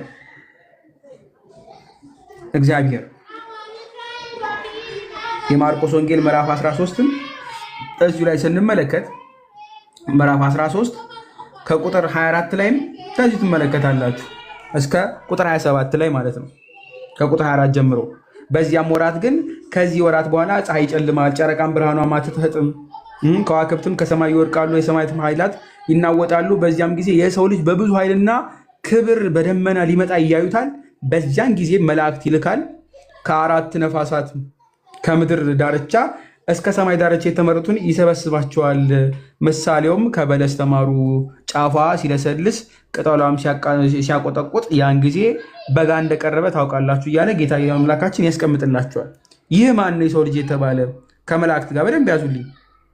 ኃይልና ክብር በደመና ሲመጣ፣ በደመና ሲመጣ ተብሎ የተነገረው የት ነው? ዳንኤል ምዕራፍ 7 ቁጥር 13 ላይ በሌሊት ራእይ ያየው እነሆም የሰው ልጅ የሚመስል ከሰማይ ደመና ጋር መጣ፣ በዘመናት ወደ ሸመገለውም ደረሰ፣ ወደፊቱም አቀረቡት እያለ የሚያስቀምጥለት ክፍል ማለት ነው። ለዛ ነው የማርቆስ ወንጌል ምዕራፍ 9 ላይ እንመለከተዋለን። እውነትም እላችኋለሁ በዚህ ከቆሙት ሰዎች የእግዚአብሔር መንግስት በኃይል ስትመጣ እያለ፣ የእግዚአብሔር መንግስት የሚመጣው የሰው ልጅ ነው። ግን መንግስቱ የማን ነው እያለ ነው? የእግዚአብሔር መንግስት፣ የእግዚአብሔር መንግስት። ለዛም ነው ማቴዎስ እንደዛ ይለናል። ምዕራፍ 26 ቁጥር 64 ላይ አንተ አልህ፣ ኢየሱስም አንተ አልህ፣ ነገር ግን እላችኋለሁ ከእንግዲህ ወዲህ የሰው ልጅ በኃይል ቀኝ ሲቀመጥ በሰማይም ደመና ሲመጣ ታያላችኋለሁ ብሎ የሰው ልጅ ነው የሚመጣው። በምን? በኃይል ቀኝ በደመናው ነው የሚመጣው። ነገራቸው ስለ አምላክነቱ በግልጥ ማለት ነው። ከዛ ቁጥር 12 ላይ ተነስቶም ወዲያው አልጋውን ተሸክሞ በሁሉ ፊት ወጣ። ስለዚህም ሰዎች ሁሉ ተገረሙና እንዲህ ያለ ከቶ አላየንም ብለው እግዚአብሔርን አከበሩ። እንዲህ ያለ ከቶ አላየንም ብለው እግዚአብሔርን አከበሩ። እግዚአብሔርን አከበሩ። ግን እዚህ ጋር ወዲያው መቀበል የነበረባቸው ምን ነበረ? አምላካችን ብለው ነው አይደለም? አሁንም ግን ቁጥር 13 ሲያስተምራቸው ትመለከታላችሁ። ሲያስተምራቸው የሉቃስ ወንጌል ምዕራፍ 7 ከቁጥር 16 ላይ እንዲህ ብሎናል። በነገራችን ላይ ሁሉንም ፍርሃት ያዛቸውና ታላቅ ነቢይ በእኛ መካከል ተነስቷል፣ ደግሞ እግዚአብሔር ሕዝቡን ጎበኘ እያሉ እግዚአብሔርን አመሰገኑ። እስቲል አሁን ኃጢአት ተሰረየለች ብሎ ሽባውን አድኖ የሰው ልጅ በኃይል ቀኝ የሚመጣው እርሱ ኃጢአትን የሚያስተሰርይ ይቅር የሚል ስልጣን አለ ብሎ እየተናገረ ያለው እኔ ነኝ እያላቸው ታላቅ ነቢይ በእኛ መካከል ተነስቷል እያሉ እግዚአብሔርን ያመሰግኑ ነበር። ምን ያክል እንደታወሩ ተመልከቱ። ምን ያክል እጅግ በጣም ታውረዋል። እጅግ በጣም ይህ መንፈሳዊ መታወር ማለት ነው። ሁሉንም እያሳየ አዝሆል ትመለከታላችሁ። ለዛ ነው ሙሉ ከ1 እስከ 12 ድረስ ስንመለከት አባቶች ምን ብለው ያስቀምጣሉ? በነገር ዋናነት በተለይ ይሄ ሊቁ አገስቲን ጌታ ኢየሱስ ክርስቶስ እዚህ ክፍል ላይ ሊያሳይ የፈለገውን አጠር ባለች መንገድ ያስቀምጥልናል። ዋን ኒድ ቱ ቢ ፓራላይዝድ ቦድሊ ሃውኤቨር ቱ ቢ ፓራላይዝድ ኢንዋርድሊ ብሎ ነው። በነገራችን ላይ ዋን ኒድ ኖት ቱ ቢ፣ አንድ ሰው ስጋው በደንብ ያዙልኝ ፓራላይዝ ሊሆን አይገባም አይደለም። ነገር ግን በውስጣዊ ደግሞ መንገድ ደግሞ ውስጡ አለ አይደል? ነፍሱ ፓራላይዝ ሆኖ ሞልቷል ብዙ። ስለዚህ ምን ይፈልጋል? ሂሊንግ ይፈልጋል፣ መዳን ይፈልጋል። ከዛ ይቀጥልና ስጋውም ሊድን እንደዚያው ነፍሱም ልትድን ይገባል። ጌታ ኢየሱስ ክርስቶስ ያደረገው ይህንን ነው። አንድ ላይ ቀድሞ ነፍሱን ምን በማለት ይቅር በማለት ከኃጢአቱ አዳነው። ስጋውን ደግሞ እንደዛው ቀጥሎ አንተ እንልሃለሁ ተነስ፣ አልጋህን ተሸክመ ወደ ቤት ሂድ። ተኝቶ የነበረበትን አልጋ እርሱ አሸከመው ነው የሚል። እግዚአብሔር እርሱ በመሆኑ ኃጢአትን ይቅር አለ። ይቅር ሲል ደግሞ አንዱ እግዚአብሔር ብቻ ይቅር እንደሚል እናውቃለንና ክርስቶስ እግዚአብሔር ነኝ አለ ብለው ነው የሚያስቀምጥ። እርሱ የሰንበት ጌታ እንደሆነ ነው የሚያስቀምጥ። ቁጥር 7 ላይ ከእግዚአብሔር በቀር ማን ያለ ሲል ጌታ ኢየሱስ ክርስቶስ ያሳያቸው ምንድነው? እርሱ ጌታ መሆኑን የሰንበት ጌታ መሆኑን እያሳየ ነው። ስለዚህ ጥያቄያዊ መንገድ ነው በነገራችን ላይ እያስቀመጠ የሚሄደው። ጌታ ኢየሱስ ክርስቶስ ኃጢአትን ብቻ አይደለም ይቅር ያለው፣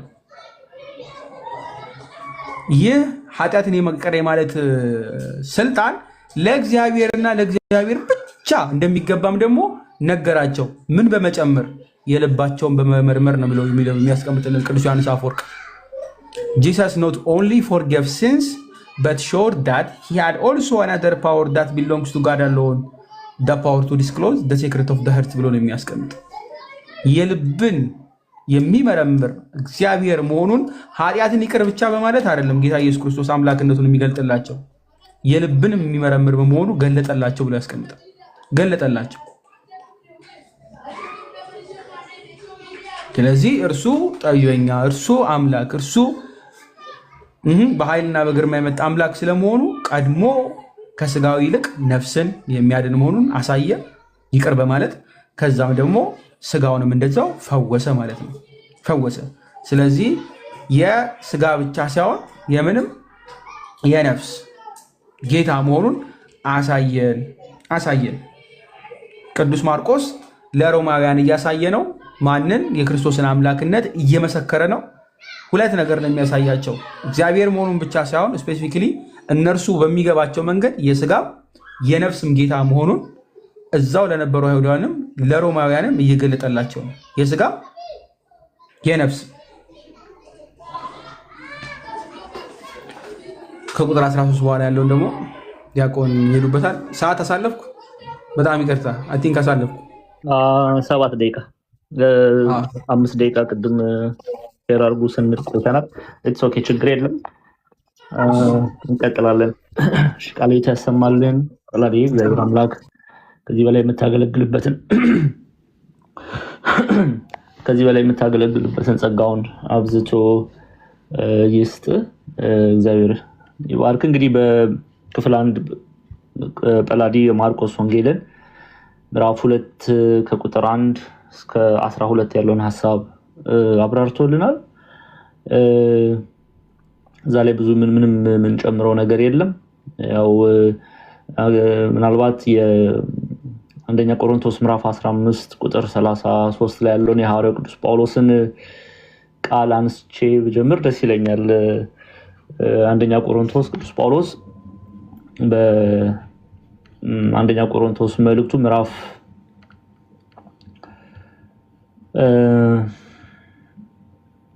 እናንተ ጠብቁኝ፣ ኮምፒውተር እያስተካከልኩ ነው። ፎቶ ቪዲዮ ምናምን ስል ቪዲዮ ማሳየት እችላለሁ። ኦኬ፣ ሊዘጋ ይችላል። ፎቶ ይታያል፣ ሊዘጋ ይችላል። ግን ኤኒዌይስ ሊዘጋ ምናምን ከሌለው ችግር የለም። ለውጡ ስባት ትላላት የምንድን ማመጣ። ኤኒዌይስ እሺ፣ አንደኛ ቆሮንቶስ ምዕራፍ 15 ቁጥር 33 ላይ ሐዋርያው ቅዱስ ጳውሎስ አትሳቱ፣ ክፉ ባልንጀርነት መልካሙን አመል ያጠፋል ይላልና በጣም የሚገርም ነው። በማርቆስ ወንጌል ምዕራፍ 2 ላይ የሽባው ጓደኞቹ ምን ያህል የሱ መዳን ግድ ብሏቸው ወደ መድኃኒት ቦታ ይዘውት እንዴት እንደመጡ የሱ መሻት እንዴት እንዲያው በበር መግባት ቢያቅታቸው የህዝቡ ብዛት እንኳን እሱን ወደ መድኃኒት እንዳያቀርበው ቢከለክላቸው ሌላ መንገድ ፈልገው እግዚአብሔርም የልባቸውን ለርሱ ለጓደኛቸው ተመልከቱ፣ ለነሱ አይደለም ጓደኛቸው ምን ያህል ይድንላቸው ዘንድ የቤቱን ጣራ አይደለም የሚለው ማርቆስ 2:4 ላይ የቤቱን ጣራ አንስተው ያውን ጓደኛቸውን ሽባውን በአልጋ ማውረዳቸው የሚያሳየው ምን ያህል መልካም ጓደኞች መሆናቸውን ነውና ለሪዝን ያነሳሁት የቅዱስ ጳውሎስን መልእክት አትሳቱ፣ ክፉ ባልንጀርነት መልካሙን አመል ያጠፋል የሚለው አንዳንድ ጊዜ ቆም ብሎ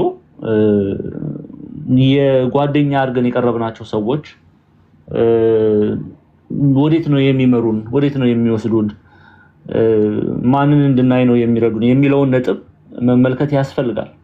አንዳንድ ጊዜ መጥፎ ባልንጀርነት መልካም የተባለን ስብዕና ያበላሻልና ደግሞ እንደዚህ በደዌ እንደታመመው ሰው ጓደኞች ደግሞ ያሉ መልካም ባልንጀሮች አሉ የጓደኛቸው መዳን ግድ የሚላቸውና አንዳንድ ጊዜ ቆም ብሎ ከዚህ መልእክት እንደው ስትማሩ ቆም ብላችሁ ጓደኛ የሆነኝ ዘንድ የመረጥኩት ማን ነው፣ ይሄ ሰው ወዴት ነው የሚወስደኝ፣ በእውነት ጣዖት ሆኖብኛል ወይስ አልሆነብኝም የሚለውን ማየት ያስፈልጋል። ቅዱስ ዮሐንስ አፈወርቅ ብዙ ጊዜ ሰዎች ይሄ ጣዖት የሚለውን ኮንሴፕት ሲያስቡ ይሄ የጥጃ ምስልም እነዛ ነገር ነው። ግን ዮሐንስ አፈወርቅ በትምህርቱ ላይ ጓደኛም ሆነ ፈርዘር የትዳር አጋር ብለን የምናስባቸው ሰዎች ጣዖት የሚሆኑበት ሲቹዌሽን አለ።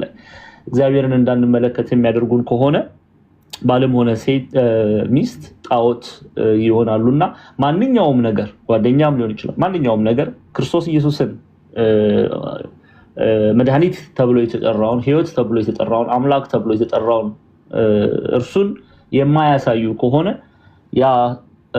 ያ ነገር ጣዖት ሆኖብናልና አንዳንድ ጊዜ ቆም ብለን እንድንመለከት ያደርጋል። የማርቆስ ወንጌል ቅድም የተማርነው ክፍል ላይ ምናልባት ካልተነሳ ለማንሳት በሚል ነው። ቀጥታ እንግዲህ ማርቆስ ወንጌል ምዕራፍ 2 ላይ ነው ከቁጥር 13 ጀምሮ ያለውን የምንመለከተው። ደግሞም በባህር አጠገብ ወጣ፣ ህዝቡም ሁሉ ወደ እርሱ መጡና አስተማራቸው ይላል። እንግዲህ ቅፍርናሆም ቅድም ያው ጳላዲ ጥሩ ስራ ሰርቷል፣ የኔንም ስራ ነው ያቀለለልኝ። ግን ኤኒዌይስ ቅፍርናሆምን እንደደግሜ ላሳይ።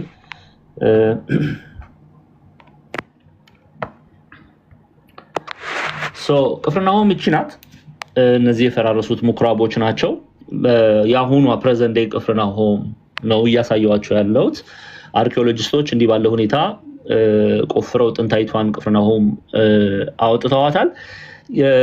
እንግዲህ አቅራቢያ የገሊላ ባህር አለና ጌታችን መራችን ኢየሱስ ክርስቶስ ማርቆስ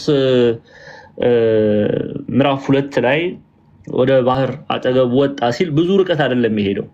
ይሄ ከከተማው ጥቂት እርምጃ ነው የተራመደው።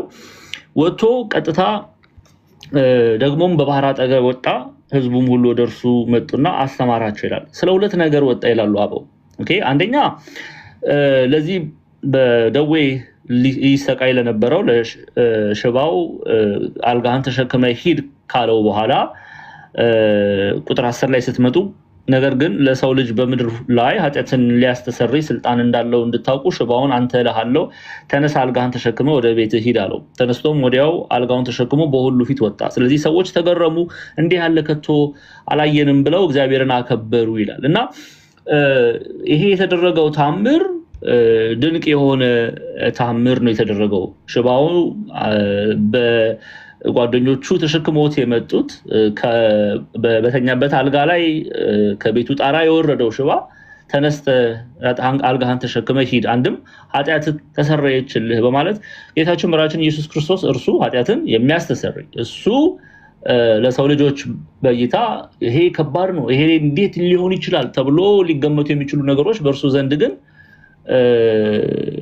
ሁሉን የሚችል ሁሉን አድራጊ መሆኑን የተመለከቱ በዛ የነበሩ ሰዎች ተገረሙ እና ብዙ ሰው ይሄንን ታምር ከሰማ በኋላ ስለ ጌታችን መድኃኒታችን ኢየሱስ ክርስቶስ አንድም እግዚአብሔርን ያከብሩ ነበር። ስለሱ ግን የሚነገረው ወሬ እየበዛ ሰፊ ህዝብን እየዳሰሰ እየመጣ ነው እና ብዙ ሰዎች ታምር ፍለጋ ወደ እርሱ ይመጡ ነበርና ጌታችን መድኃኒታችን ኢየሱስ ክርስቶስ ይሄንን ባየ ጊዜ ዋናው ዓላማው ወንጌል መስበክ ነው።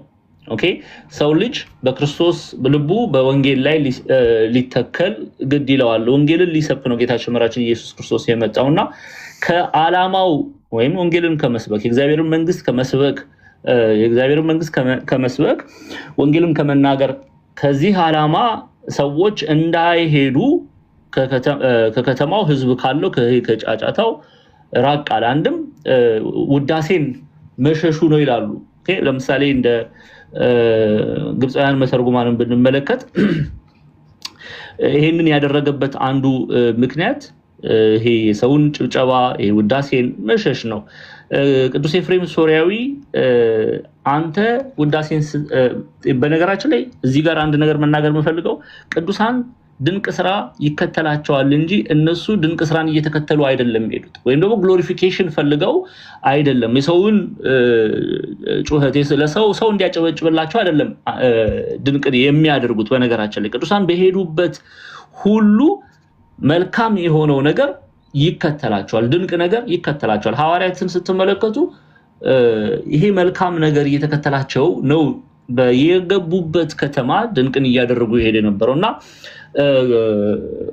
ሴንት ኢዛክ ቅዱስ ይስሐቅ ሶሪያዊ ቅዱስ ይስሐቅ ሶሪያዊ እንዲላል whoever escapes prestige is chased by it and whoever chases it would be evade him ይላል እና የሰውን ሙገሳ ፈልጎ የሚሄድ ያንን ነገር አያገኝም ያጠፋዋል ኦኬ ግን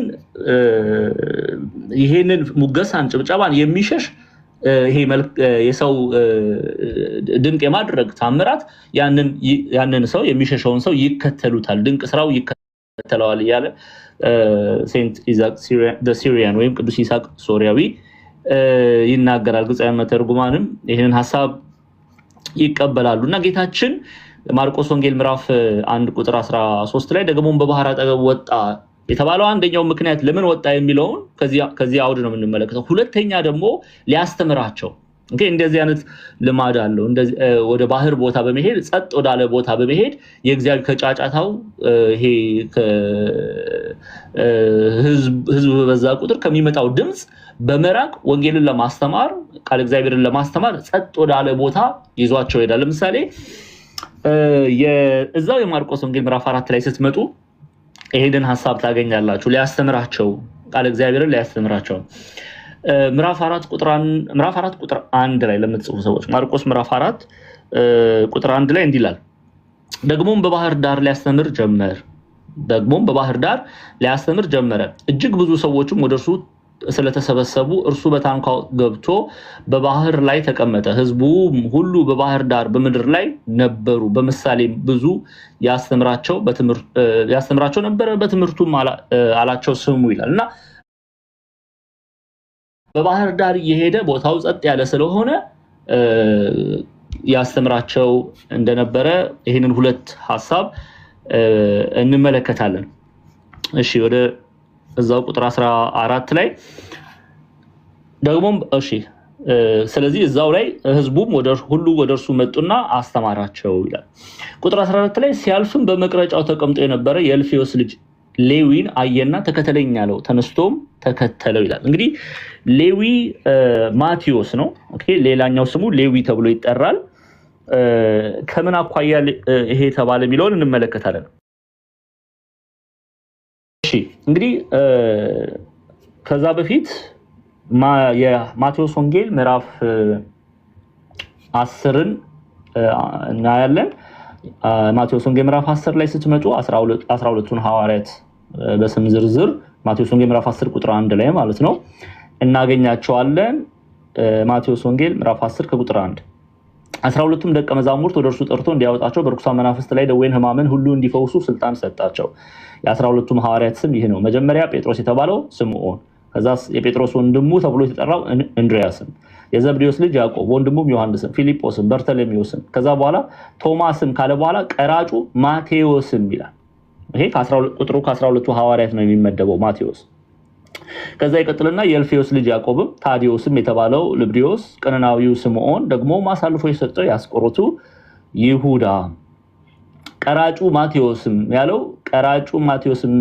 ብሎ እዚህ ላይ የገለጠው የቀድሞ ግብሩን ለመግለጽ ነው ለመለየት ነው ከሐዋርያት ይሄ ማቴዎስ በማርቆስ ወንጌል ላይ በሉቃስ ወንጌል ላይ ጌታችን መድኃኒታችን ኢየሱስ ክርስቶስ በመቅረጥ ላይ ያለ የጠራው ማቴዎስ ተብሎ ለመለየት እንዲያመች ቀራጩ ማቴዎስም ብሎ የመጽሐፍ ይጠራዋል እንግዲህ ማቴዎስ ማለት የእግዚአብሔር ስጦታ ማለት ነው የእግዚአብሔር ስጦታ ማለት ነው ቅድም እንደነገርኳችሁ ቁጥሩ ከ12ቱ የሐዋርያት ስም ዝርዝር ነው በማቴዎስ ላይ ብቻ አይደለም ደግሞ በማርቆስ ላይም በሉቃስ ላይም ስሙ ተጽፎ እናገኛለን ለምሳሌ ማቴዎስን ያው ከቁጥር 10 ምዕራፍ 10 ላይ ተናል ማርቆስ ላይ ስትመጡ የማርቆስ ወንጌል ላይ ምዕራፍ 3 ላይም ከቁጥር 16 እስከ 19 እናገኛለን ስምዖንም ጴጥሮስ ብሎ ሰየመው የዘብዴዎስ ልጅ ያዕቆብን የያዕቆብ ወንድም ዮሐንስን ቦአኔርጌስ ብሎ ሰየማቸው የነጎድጓድ ልጆች ማለት ነውና ካለ በኋላ እንድሪያስን ፊልጶስን በርተሎሜዎስን ከዛ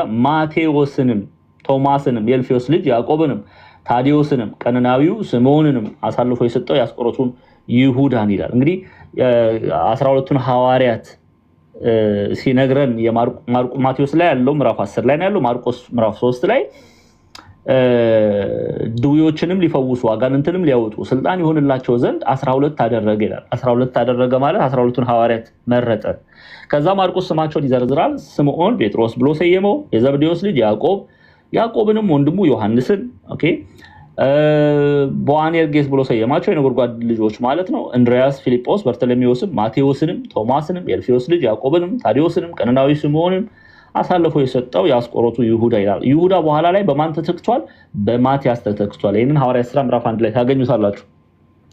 ማርቆስ ሉቃስም ሉቃስ 6 ላይ ዋን ኦፍ ላይክ ማቴዎስ፣ ማርቆስ፣ ሉቃስ ሲናፕቲክ ጎስፐል ወይም አንድ ላይ የሚታይ ብለው ሊቃውንቱ የሚተርኩት የሚያስተምሩት ተመሳሳይ ታሪኮች በእነዚህ ሶስቱ ወንጌል ማቴዎስ፣ ማርቆስ፣ ሉቃስ ላይ ስለሚገኝ ነው። አሁን በዛውም ይሄንን ትምህርቱን ስንሰጥ ያንን ሪኮግናይዝ እንድታደርጉ ማለት ነው። ሉቃስ ላይም ተጽፎ እናገኛለን። የሉቃስ ወንጌል ምዕራፍ 6 የሉቃስ ወንጌል ምዕራፍ 6 ከቁጥር 14 ያ እሺ ከቁጥር 13 ጀምሬ ላንብቦን በደንብ ሐሳቡን ለመያዝ እንዲያመቻችሁ።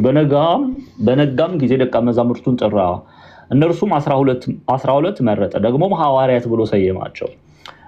እነርሱም ጴጥሮስ ብሎ እንደገና የሰየመው ስምዖን፣ ወንድሙ እንድሪያስ፣ ያዕቆብም፣ ዮሐንስም፣ ፊልጶስም፣ በርተሎሜዎስም፣ ማቴዎስም፣ ቶማስም፣ የልፌዎስ ልጅ ያዕቆብም፣ ቀናተኛ የሚባለው ስምዖንም፣ ያዕቆብ፣ ይሁዳም አሳልፎ የሰጠው የአስቆሮቱ ይሁዳ ናቸው ይላል። እዚህ ላይ አሁንም ማቲያስን በስም ማቴዎስ ብሎ ሲጠራው እናገኛለን። እሺ አሁን ሐዋርያት ሥራ ምዕራፍ 1 ላይም አለ ይህንን ሐሳብ ቁጥር 13 ላይም እናያለን። አንዴ እሱን እንመልከት፣ ከዛ በኋላ እንቀጥላለን። ኦኬ ሐዋርያት ሥራ ምዕራፍ 1 ቁጥር 13 ላይ በገቡም ወደሚኖሩበት ሰገነት ወጡ። ጴጥሮስ፣ ዮሐንስ፣ ያዕቆብ፣ እንድሪያስ፣ ፊልጶስ፣ ቶማስ፣ በርተሎሜዎስ፣ ማቴዎስም፣ የልፌዎስ ልጅ ያዕቆብ፣ ቀናተኛ የሚባለው ስምዖን፣ ያዕቆብ ልጅ ይሁዳም፣ እነዚህ ሁሉ ከሴቶችና ከኢየሱስ እናት ከእናታችን ቅድስት ድንግል ማርያም ጋር ማለት ነው ከኢየሱስ እናት ከማርያም ከወንድሞቹም ጋር በአንድ ልብ ሆነው ለጸሎት ይተጉ ነበረ። በአንድ ልብ ሲል በፍቅር ሆነው ተብሎ ይተረጎማል። ህብረታቸውን ለመግለጽ ወይም በአንድ ዓላማ እየተባለ ይተረጎማል። በብዙ ይፈታል። እሺ እዚህ ጋርም ሐዋርያት ሥራ ላይም ማቴዎስ ብሎ ሲጠራው እናያለን። ነገር ግን አሁን ማወቅ ያለባችሁ ሲጠራ አሁን ቅድም ማርቆስ ላይ ጠርተናል። ማርቆስ ላይ ማቴዎስ ላይ በመጠራቱ ላይ ማቴዎስ ብሎ አይደለም የሚጠራው ማለት ነው። ጌታችን መድኃኒታችን ኢየሱስ ክርስቶስ ሲጠራው ማቴዎስ ተብሎ አይደለም የተጠራው። ይሄንን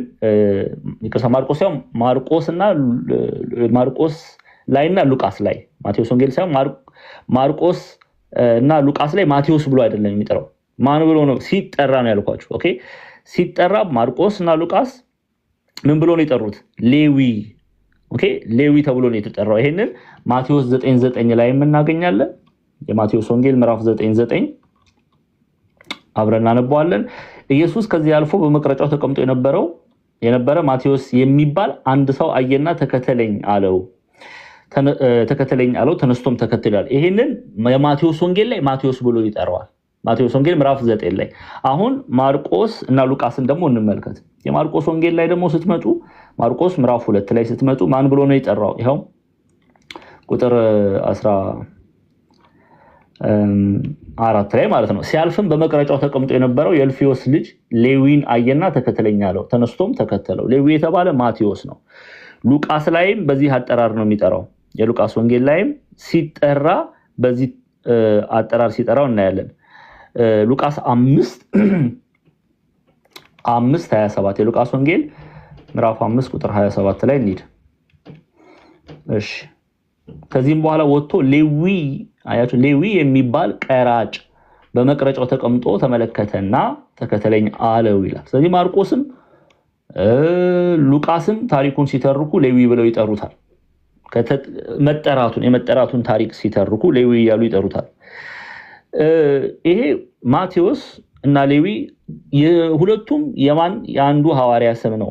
የሁለቱም ስሞች የአንዱ ሐዋርያ ስም ነው። ኦኬ ማቴዎስም አለ ሌዊ፣ ሌዊም አለ ማቴዎስ፣ የአንዱ የሐዋርያው ስም ነው። ይሄንን ልናቅና ልንረዳ ያስፈልጋል። በቤተክርስቲያናችን ግን ሌዊ ከቀድሞ ጀምሮ ይጠራ የነበረው ስሙ ሲሉ፣ ማቴዎስ ደግሞ ጌታን ከተከተለ በኋላ የተጠራበት ስሙ ብለው አበው ያስቀምጣሉ። ጌታችን መድኃኒታችን ኢየሱስ ክርስቶስን መከተል ከዛ በፊት ይጠራ የነበረው ሌዊ የሚለውን ሐሳብ ይወስዱና ከዛ በኋላ ግን ጌታችን መድኃኒታችን ኢየሱስ ክርስቶስን መከተል ከጀመረ በኋላ ማቴዎስ ተብሎ ተጠራም ብለው የሚያስቀምጡ ሊቃውንቶች አሉ። እሺ አንድ ሁለት ነጥብ አይ ቲንክ ይሄን ያህል ከሄድን በቂ ይመስለኛል ሰዓታችንን እንዳንፈጅ። ስለዚህ ሌዊ የተባለ ማቴዎስ ነው። ቁጥሩ ከ12ቱ ሐዋርያት ውስጥ ይመደባል እና ማርቆስ ምዕራፍ 2 ላይ ሲያልፍ ቁጥር 14 ላይ ሲያልፍም በመቅረጫ ተቀምጦ የነበረ የእልፍዮስ ልጅ ሌዊን አየና ተከተለኝ አለው፣ ተነስቶም ተከተለው ይላል። አሁን የቅዱስ ዮሐንስን ከዚህ በፊትም አይተናል። አይ ቲንክ ማርቆስ ምዕራፍ 1 ላይ ማርቆስ ወንጌል ምዕራፍ 1 ላይም ጌታችን መድኃኒታችን ኢየሱስ ክርስቶስ በተለይ ከቁጥር 16 በገሊላ ባህር አጠገብም ሲያልፍ ስምዖን ወንድሙን እንድርያስ መረባቸውን ወደ ባህር ሲጥሉ አየ። አሳ አጥማጆች ነበሩና ኢየሱስም በኋላ ይኑና ሰዎችን አጥማጆች እንድትሆኑ አድርጋቸዋለሁ አላቸው። ከዛ ቁጥር 18 ላይ ወዲያውም መረባቸውን ትተው ተከተሉት ይላል። ሐዋርያው ቅዱስ ጳውሎስ አሁንም የተናገረውን ቃል እንመልከት። ገላትያ ምዕራፍ 1 ቁጥር 16 ላይ እንዲህ ይላል፣ ከስጋና ከደም ጋር ለወንጌል አገልግሎት ጌታ ሲጠራው ከስጋና ከደም ጋር ምን አላልኩም አልተማከርኩም ይላል። ኦኬ አሁን በዚህም ቁጥር 16 ላይ ገላትያ ምዕራፍ 1:16 አብረን እናንብበው። ነገር ግን በእናቴ ማህፀን ሳለው የለየኝ በጸጋው የጠራኝ እግዚአብሔር በአሕዛብ መካከል ስለ እርሱ ወንጌል ሰብክ ዘንድ ልጁን በእኔ ሁኔታ ሊገልጥ በወደደ ጊዜ ወዲያው ከስጋና ከደም ጋር አልተማከርኩም ይላል እና ሐዋርያትን ስትመለከቱ ጌታችን መድኃኒታችን ኢየሱስ ክርስቶስ በፍቅር አጠራር ሲጠራቸው ሀብታቸውን፣ ንብረታቸውን፣ ቤተሰባቸውን ሲሉ አትመለከቱም። ለዚህ አገልግሎት ሲጠሩ ሁሉን ትተው ሲከተሉት እንመለከታለን። ለዚህ ነው ሁሉን ትተን ተከተልህ የሚሉት። እንግዲህ ማቴዎስ ቀራጭ እንደነበረ በራሱም እዛው በማቴዎስ ወንጌል ምዕራፍ 10 ላይ ተጠቅሷል። ቀራጭ ብሎታል። እንግዲህ ይሄ ቀራጭነት ምንድነው? ለሮማውያን ግብር ሰብሳቢ ነበረ። ኦኬ ለሮማውያን ግብር ሰብሳቢ ነበር። ከአይሁዳውያን ከዕብራውያን ዘንድ ግብር እየሰበሰበ ለሮማውያን ያስረክባል ማለት ነው። እንግዲህ ቀራጭነትን የሚሰራው ስራው በዘመኑ በገሊላ አውራጃ ገዢ በነበረው በሄሮድስ አንጢጳስ ስር ነው ይህንን አገልግሎት ያደርግ የነበረው። በቅፍርናሆም ቦታ ቆሞ ሰዎች በንግድ በተለያየ ለምሳሌ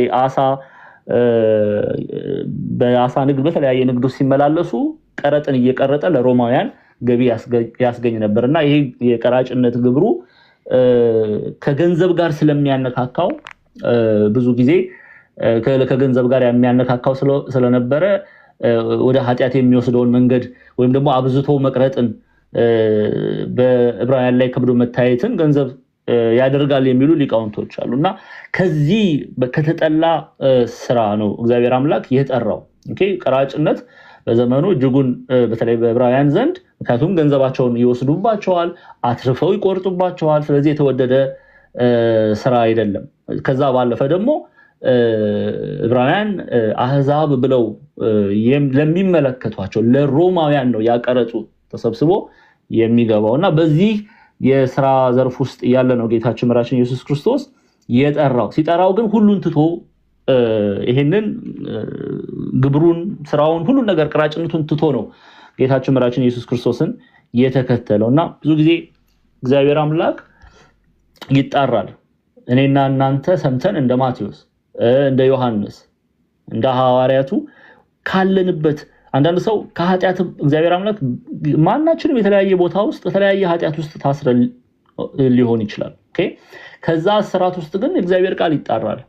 ከዚህ ክፍል አንድ የምንረዳው ነገር እግዚአብሔርን ቃል ስንሰማ ተነስተን እኛ ልንከተለው ይገባል። ሁሉን ነገር ትተን ልንከተለው፣ ኃጢአትን ትተን፣ በደሉን ትተን፣ ክፋቱን ትተን፣ ሁሉን ነገር ትተን ህይወት ወደ ሆነው መድኃኒት ወደ ሆነው አምላክ ልንሄድ ያስፈልጋል። አንዳንድ ጊዜ ትተን ካልወጣን እዛው ምንቀር ከሆነ መጨረሻው ሞት ነው የሚሆነው። የኃጢአት ደሞዝ ሞት ነውና ይላል። ስለዚህ ማርቆስ በማቴዎስ ወንጌል የሌዊን አጠራር የማቴዎስን የሌዊን አጠራር ሲነግረን ሁሉን ትቶ ወዲያው ተከተለው ብሎ አስቀምጦልናል። ስለዚህ ሲያልፍም በመቅረጫው ተቀምጦ የነበረው የእልፌዎስ ልጅ ሌዊን አየና ተከተለኝ አለው። ተነስቶም ተከተለ። በቤቱም በማዕድ ተቀምጦ ሳለ ብዙ ቀራጮችና ኃጢአተኞች ከኢየሱስና ከደቀ መዛሙርቱ ጋር ተቀመጡ። ብዙ ነበሩ፣ ይከተሉትም ነበር ይላል። እንግዲህ ይሄንን ታሪክ በአራቱም ሉቃስም ማቴዎስም ሶስቱም ሲናፕቲክ ወይም አብሮ የሚታይ ወንጌልን የምንላቸው ሲናፕቲክ ጋስፐል ሉቃስ፣ ማቴዎስ፣ ማርቆስ መዝግቦት እናያለን። ለምሳሌ ሉቃስ ምዕራፍ 5 ላይ ስትመለከቱ የሉቃስ ወንጌል ምዕራፍ 5 ከቁጥር 27 ላይ ይሄንን ተመዝግቦ እናያለን። ሉቃስ 5:27 እንዲህ ይላል፣ ከዚህ በኋላ ወጥቶ ሌዊ የሚባል ቀራጭ በመቅረጫው ተቀምጦ ተመለከተና ተከተለኝ አለው። ሁሉንም ተወ፣ ተነስቶም ተከተለው። ሌዊም በቤቱ ታላቅ ግብዣ አደረገለት። ከነርሱም ጋር በማዕድ ተቀምጦ የነበሩ ከቀራጮችና ከሌሎች ሰዎች ብዙ ሕዝብ ነበሩ። ፈሪሳውያን ጻፎች በደቀ መዛሙርቱ ላይ ስለምን ከቀራጮች ከኃጢአተኞች ጋር ትበላላችሁ ትጠጡማላችሁ ብለው አንጎራጎሩ ይላል። ሉቃስ እንዲህ ባለ ሁኔታ ይተርከዋል። እስከ 32 ድረስ ገብታችሁ አንብቡት። ኃጢአተኞቹም ወደ ንስሐ እንጂ ጻድቃንን ልጠራ አልመጣሁም አላቸው ይላል ጌታ። ማቴዎስ 9:9 ላይም እናገኛለን። የማቴዎስ ወንጌል ምዕራፍ 9 ላይም ስትመለከቱ ተመሳሳይ ታሪክ ማቴዎስ ደግሞ መዝግቦልን እናያለን። የማቴዎስ ወንጌል ምዕራፍ 9 ቁጥር 9 ላይ እንዲላል፣ ኢየሱስም ከዚህ አልፎ በመቅረጫው ተቀምጦ የነበረ ማቴዎስ የሚባል አንድ ሰው አየና ተከተለኝ አለው። ተነስቶም ተከተለው። በቤቱም በማዕድ ተቀምጦ ሳለ እነሆ ብዙ ቀራጮችና ኃጢአተኞች መጥተው ከኢየሱስና ከደቀ መዛሙርቱ ጋር አብረው ተቀመጡ። ከዛ ፈሪሳውያንም አይተው ደቀ መዛሙርቱን መምህራችሁ ከቀራጮችና ከኃጢአተኞች ጋር አብሮ ስለምን ይበላል አሏቸው። ኢየሱስም ሰምቶ ሕመምተኞች እንጂ ባለጤናዎች ባለመድኃኒት አያስፈልጋቸውም፣ ነገር ግን ሄዳችሁ ምሕረትን እወዳለሁ መስዋዕትን አይደለም ያለው ምን እንደሆነ ተማሩ። ኃጢአተኞችን ወደ ንስሐ እንጂ ጻድቃንን ልጠራ አልመጣሁም አላቸው ይላል። እንግዲህ ይሄ ማቴዎስ ላይ ነው የምናየው። ማርቆስም ደግሞ በማርቆስ 2 ላይ አሁን ቅድም እያየን ያለ ነው። ማርቆስ 2 ላይ ይሄንኑ ታሪክ የሉቃስና የማቴዎስን አይተናል። በማርቆስ ወንጌል ምዕራፍ 2 ላይ ከቁጥር 17 ታሪኩን ጻፎችም ፈሪሳውያንም በቤቱም በማዕድ ተቀምጦ ሳለ ብዙ ቀራጮች ኃጢአተኞችና ከኢየሱስና ከደቀ መዛሙርቱ ጋር ተቀመጡ። ብዙ ነበሩ፣ ይከተሉትም ነበረ። ጻፎችም ፈሪሳውያን ከቀራጮችና ከኃጢአተኞች ጋር ሲበላ አይተው ለደቀ መዛሙርቱ ከቀራጮችና ከኃጢአተኞች ጋር የሚበላ የሚጠጣ ስለምንድን ነው አሉ። ኢየሱስም ሰምቶ ሕመምተኞች እንጂ ብርቱዎች ባለመድኃኒት አያስፈልጋቸውም፣ ኃጢአተኞች እንጂ ጻድቃንን ልጠራ አልመጣሁም አላቸው ይላል። እንግዲህ የማርቆስን፣ ሉቃስን፣ ማቴዎስን እንድናይ ነው። ገጸ ንባቡን ምን ይመስላል የሚለውን ለመመልከት ነው። እንግዲህ ጌታችን መድኃኒታችን ኢየሱስ ክርስቶስ የመጣው ስለምንድን ነው የሚለውን ሀሳብ ማወቅና መረዳት ያስፈልጋል። ራሱ አምላካችን ይሄንኑ እዚሁ በሉቃስ ወንጌል ምዕራፍ 5 ቁጥር 32 ላይ የማርቆስ ወንጌል ምዕራፍ 2 ቁጥር 17 ላይ ማቴዎስ ምዕራፍ 9 ላይ ይሄንን ይመልሳል። አሁን ለምሳሌ እዚሁ በማርቆስ ወንጌል ጻፍት ፈሪሳውያን ከቀራጮች ከኃጢአተኞች ጋር ሲበላ አይተው ለደቀ መዛሙርቱ ከቀራጮች ከኃጢአተኞች ጋር የሚበላ የሚጠጣ ስለምንድን ነው አሉ ብለው ደቀ መዛሙርቱን ነው መምህራቸውን ከሰው ስለምን ከቀራጮችና ከኃጢአተኞች ጋር ይበላል ብለው ጠየቋቸው። ለምንድን ነው ይሄንን ያሉት? እንግዲህ በጻፍት ፈሪሳውያን በእነሱ እይታ ምንድነው ጌታችን መድኃኒታችን ኢየሱስ ክርስቶስ ከቀራጮችና ከኃጢአተኞች ጋር ሲበላ የነሱን አብሮ መብላቱ አብሮ በማዕድ መቀመጡ ህብረት ማድረጉ የነርሱን በደል የነርሱን ኃጢአት ከኃጢአተኞች ጋር ነው ቁጭ ብሎ የበላውና ኃጢአታቸውን አፕሩቭ እንዳደረገላቸው እንደደገፈላቸው አርገው ነው የሳሉትና እንዴት ራሳቸው ከኃጢአተኞች ጋር እንዴት ይበላል ማለታቸው ግብራቸውን እየፈቀደላቸው ነውን ብለው ነው እየጠየቁ ያሉት ጻፎችና ፈሪሳውያን። እንግዲህ ጻፎችና ፈሪሳውያን ጻፎች በመጽሐፍ የበረቱ ሕግን የሚጽፉ የተረጉሙ፣ ፈሪሳውያን ደግሞ በአምስቱን የሙሴ መጽሐፍ ከዛ አልፎ ደግሞ የነቢያቱን መጽሐፍ መዝሙር መጽሐፍትን ይቀበላሉ። ሰዱቃውያን የሚባሉም ደግሞ አሉ። ሰዱቃውያን ደግሞ አምስቱን የሙሴ መጽሐፍ ብቻ ነው የሚቀበሉት እና ሕግ አጥባቂዎች ናቸው። ስለዚህ እንዴት ከኃጢአተኞች ጋር ይበላል ብለው ሲጠይቁ ጌታችን መድኃኒታችን ኢየሱስ ክርስቶስ ሰምቶ ምን አላቸው ይለናል ማቴዎስ። ማርቆስ ምን አለ? ምዕራፍ 2 ቁጥር 17 ላይ ምን ብሎ ይጽፍልናል? ኢየሱስም ሰምቶ ሕመምተኞች እንጂ ብርቶች ባለመድኃኒት አያስፈልጋቸውም፣ ኃጢአተኞችን እንጂ ጻድቃንን ልጠራ አልመጣሁም አላቸው ይላል። ጌታችን መድኃኒታችን ኢየሱስ ክርስቶስ የመጣው በማቴዎስ ወንጌል በሉቃስ ወንጌል ምዕራፍ 15 ላይ የጠፋውን በግ ፍለጋ ነው። እኔና እናንተን ኃጢአተኞችን ወደ በረታቸው ሊመልሳቸው የመጣው ፐርፐዙ የመጣው ዓላማውን ነው የገለጸላቸው። ሉቃስ ወንጌል ምዕራፍ 15 ላይ ጻፍት ፈሪሳውያን ተመሳሳይ ጥያቄ አቅርበውለት ሉቃስ ምዕራፍ 15 ቀራጮችና ከኃጢአተኞች ሁሉ ሊሰሙት ወደ እርሱ ይቀርቡ ነበረ ካለ በኋላ ፈሪሳውያንም ጻፎችም ይህ ኃጢአተኛ ይቀበላል ከነርሱ ጋር ይበላል ብለው እርስ በርሳቸው አንጎራጎሩ ይላል።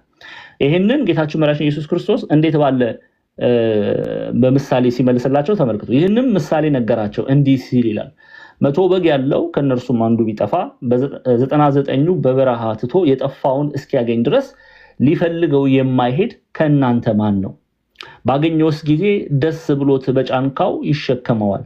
ወደ ቤትም በመጣ ጊዜ ወዳጆቹን ጎረቤቶቹን በአንድነት ጠርቶ የጠፋውን በጌን አግኝቼዋለሁና ከእኔ ጋር ደስ ይበላችሁ ይላቸዋል። እላችኋለሁ እንዲሁ ንስሐ ከሚያስፈልጋቸው ከ99ኙ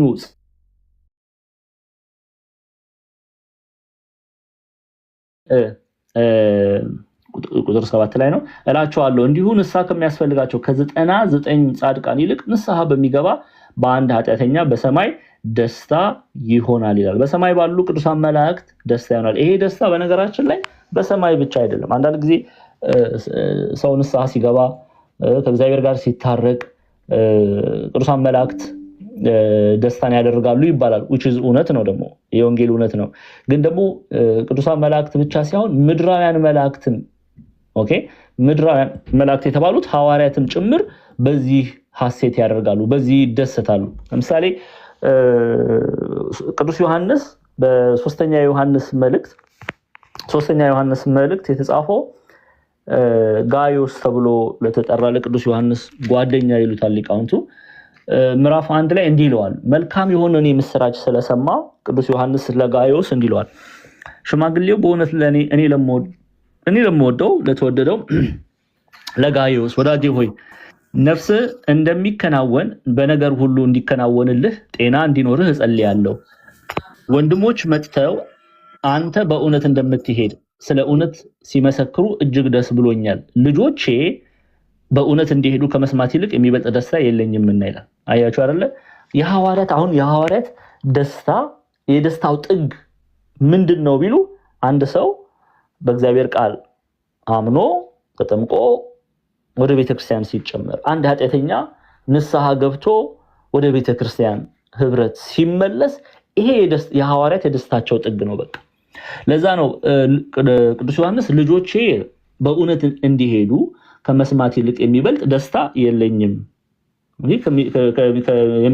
የለኝም እያለ ለጋዮስ መልእክቱን ሲልክለት እንመለከታለን። እና ምን ያህል የሰው ልጅ መዳን ጌታችን መድኃኒታችን ኢየሱስ ክርስቶስ ግድ እንደሚሰጠው ያህል ሐዋርያትም ደግሞ እርሱን በዚህም መስለውታል።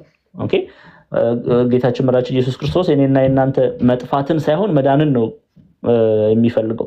ሐዋርያትም እንዲሁ። ሐዋርያት ደግሞ በዚህ በሰማይ ያለችዋን ቤተክርስቲያን ሲመስሉ እናያለን። የቅዱሳን ህብረት፣ ቅዱሳን መላእክትም በአንድ ሰው ንስሐ በሚገባ በአንድ ኃጢአተኛ ጌታ እንደነገረን ንስሐ በሚገባ በአንድ ኃጢአተኛ ደስታ ይሆናል እንዳለ በምድርም ያሉ ሐዋርያት ሐሴታቸው ይሄ እንደሆነ እንመለከታለን። እሺ እንመለስ ወደ ማርቆስ ምዕራፍ 2። ስለዚህ ማርቆስ በቤቱም በማዕድ ተቀምጦ ሳለ ይላል። እንግዲህ በቤቱም ሲል ወደ ቤቱ የጋበዘው ሌዊ ወይም ማቴዎስ ነው። ኦኬ በቤቱም በማዕድ ተቀምጦ ሳለ ብዙ ቀራጮችና ኃጢአተኞች ከኢየሱስ ክርስቶስ ከደቀ መዛሙርቱ ጋር ተቀምጦ ብዙ ነበሩ፣ ይከተሉትም ነበር ይላል። በቤቱም በማዕድ ተቀምጦ ብቻ ብሎ ነው የሚያስቀምጠው። ግን ይሄ ቤት የማን ቤት እንደሆነ በሌላ የወንጌል ክፍል ላይ እንመለከታለን። ሉቃስ ምዕራፍ 5 ቁጥር ለምትጽፉ ሰዎች 27 ጀምሮ እንመለከት። ከዚህም በኋላ ወጥቶ ሌዊ የሚባል ቀራጭ በመቅረጫው ተቀምጦ ተመለከተና ተከተለኝ አለው። ሁሉንም ተወ፣ ተነስቶም ተከተለው ካለ በኋላ ቁጥር 29 ላይ ሌዊም ወደ ቤቱ የጋበዘው ይሄ ቀራጭ ማን ነው? ሌዊም ወይም ማቴዎስ፣ ሌዊ ወይም ማቴዎስ ነው። ሌዊ የሚለው ስም ጌታን ከመከተሉ በፊት የተሰጠው ነው ይላሉ። ማቴዎስ የሚለው ስም ደግሞ ጌታችን መድኃኒታችን ኢየሱስ ክርስቶስን መከተል ከጀመረ በኋላ የተሰጠው ስም ብለው የሚናገሩ ሊቃውንት አሉና ሌዊም በቤቱ ምን አለው? ጠራው። ሌዊም በቤቱ ታላቅ ግብዣ አደረገ። ከነርሱም ጋር በማዕድ ተቀምጠው የነበሩ ከቀራጮችና ከሌሎች ሰዎች ብዙ ሕዝብ ነበሩ። እና የማን ቤት ነው ይሄ ግብዣ የተደረገው? የሌዊ ቤት ማቴዎስ ማለት ነው። ማቴዎስ 9:9 ላይም ይሄንን እናገኛለን። የማቴዎስ ወንጌል ምዕራፍ 9 ላይ ማቴዎስም ይሄንን ጽፎልን እናያለን። ማቴዎስ ምዕራፍ 9 ቁጥር 9 ላይ ኢየሱስም ከዚህ አልፎ በመቅረጫው ተቀምጦ የነበረ ማቴዎስ የሚባል አንድ ሰው አየና ተከተለኝ አለው። ተነስቶም ተከተለው ካለ በኋላ በቤቱም በማዕድ ተቀምጦ ሳለ በማን ቤት? በማቴዎስ ቤት በቤቱም በማዕድ ተቀምጦ ሳለ እነሆ ብዙ ቀራጮችና ኃጢአተኞች መጥተው ከኢየሱስና ከደቀ መዛሙርቱ ጋር አብረው ተቀመጡ ይላል። ስለዚህ ሉቃስ እንደነገረ ሌዊ በተባለ ማቴዎስ ቤት ነው ይሄ ግብዣ የተደረገው።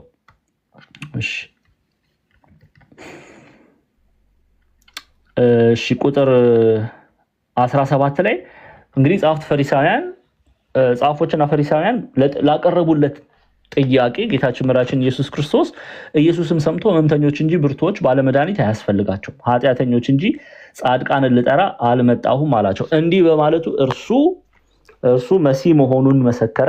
እርሱ ክርስቶስ መሆኑን መሰከረ። እርሱ ኢየሱስ መሆኑን መሰከረ። ኢየሱስ ማለት እግዚአብሔር አዳኝ ነው ማለት ነው። ኦኬ መድኃኒት መሆኑን መሰከረ። እውነተኛ መድኃኒት፣ በነገራችን ላይ የነፍስም የስጋ መድኃኒት መሆኑን ነገራቸው። ኢየሱስም ሰምቶ ሕመምተኞች እንጂ ብርቱዎች ባለመድኃኒት አያስፈልጋቸውም፣ ኃጢአተኞችን እንጂ ጻድቃንን ልጠራ አልመጣሁም አላቸው ይላል። ቁጥር 18 ላይ የዮሐንስ ደቀ መዛሙርትና ፈሪሳውያን ይጦሙ ነበረ። መጥተውም የዮሐንስ የፈሪሳውያን ደቀ መዛሙርት የሚጦሙት የአንተ ደቀ መዛሙርት ግን የማይጦሙት ስለምንድን ነው ብለው ጥያቄ ያቀረቡለት። ኢየሱስም አላቸው ሙሽራው ከነርሱ ጋር ሳለ፣ ሙሽራው የሚለው ራሱን ነው። ሙሽራው ከነርሱ ጋር ሳለ ሚዜዎች ደግሞ የሚለው ሐዋርያቱን ነው። ከነርሱ ጋር ሳለ ሚዜዎች ሊጦሙ ይችላሉን? ሙሽራው ከነርሱ ጋር ሳለ ሊጦሙ አይችሉም ብሎ መለሰላቸው። ይሄ ከምን አኳያ ነው ይሄንን ያለው የሚለውን ሐሳብ እንመለከታለን ከዚህ በኋላ ላይ። ይሄንን ሐሳብ በደንብ ማወቅና መረዳት ያስፈልጋል። ከዛ በፊት ግን 1-2 ነጥብ እናንሳ። ስለ ፈሪሳውያን ስለ ጦም ያነሱት እነሱ ስለ ጦም ስለ ሕጉ ግድ ብሏቸው አይደለም፣ ወይም እነሱ የሚያቀርቡት ጦም በእግዚአብሔር ዘንድ ተቀባይነት ያለው ሆኖ አይደለም። ይህንን እንመለከታለን። ለምሳሌ በፈሪሳውያን በሳምንት 2 ጊዜ ይጾሙ ነበረ። በሳምንት 2 ጊዜ ይጾማሉ። የሉቃስ ወንጌል ምዕራፍ 18 ላይ ይህንን እናገኛለን። ሉቃስ 18 ከቁጥር 12 ላይ ክፈቱልኝ።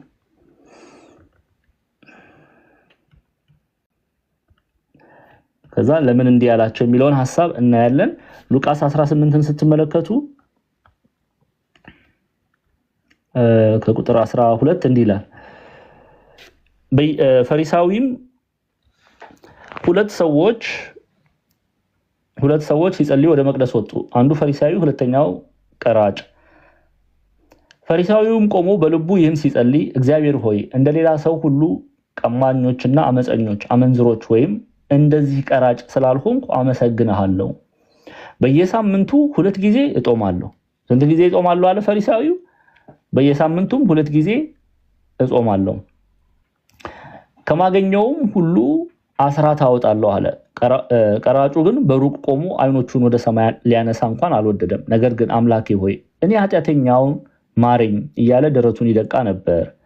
እላችኋለሁ ከዚያ ይልቅ ይህ ጻድቅ ሆኖ ወደ ቤቱ ተመለሰ። ራሱን ከፍ የሚያደርግ ሁሉ ይዋረዳል፣ ራሱን ግን የሚያዋርድ ከፍ ይላል እና ሁለቱ አንዱ ቀራጭ ነው። በምሳሌ ጌታ ሲያስተምር አንዱ ቀራጭ ነው፣ አንዱ ፈሪሳዊ ነው። ፈሪሳዊው ምን ብሎ እኔ እንደዚህ ቀራጭ ስላላደረከኝ፣ እኔ ኃጢአተኛ ስላላደረከኝ፣ እኔ በደለኛ ስላላደረከኝ ደግሞ እኔ በሳምንት 2 ጊዜ እጾማለሁ እያለ ነው ጸሎቱን የሚያደርገው። ያ ፈሪሳዊ ግን ምን አደረገ?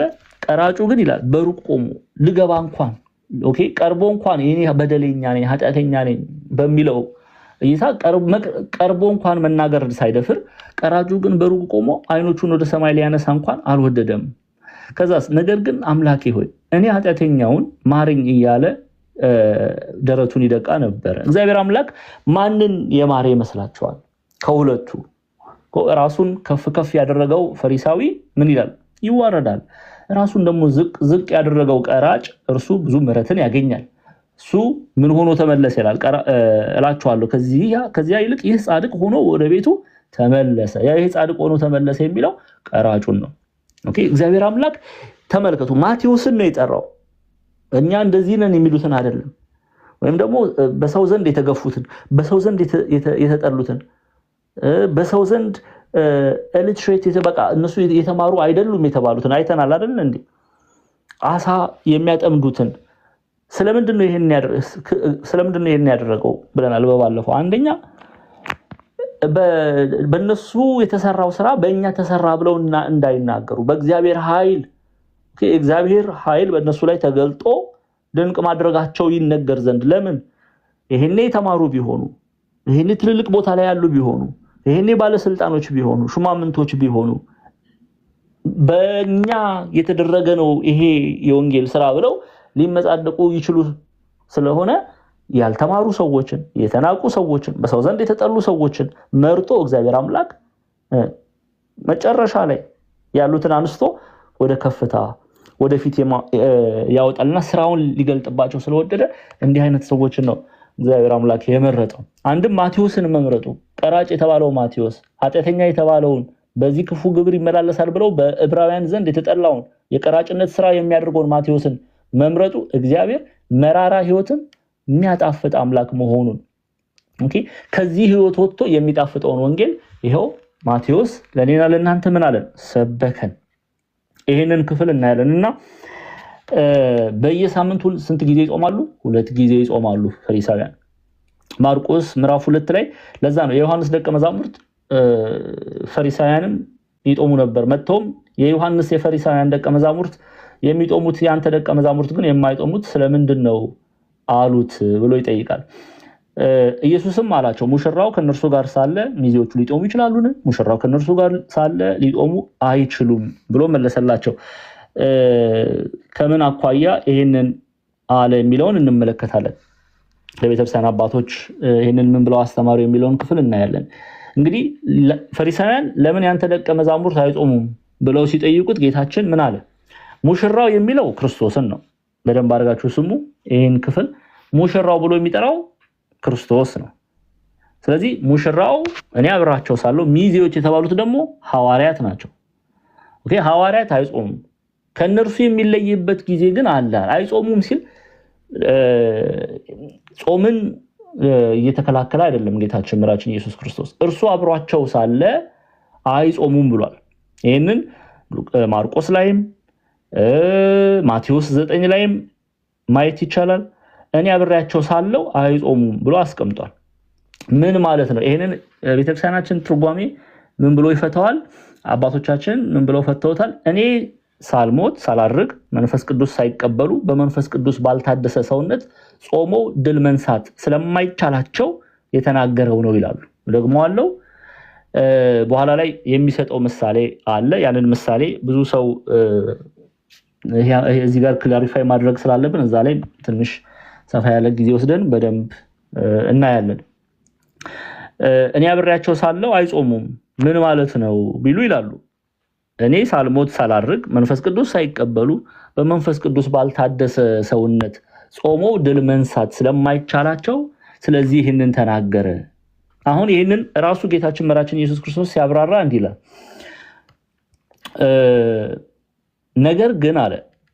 ነገር ግን ሙሽራው ከነርሱ የሚወሰድበት ወራት ይመጣል። በዚያ ወራት ምን ይላሉ? ይጦማሉ።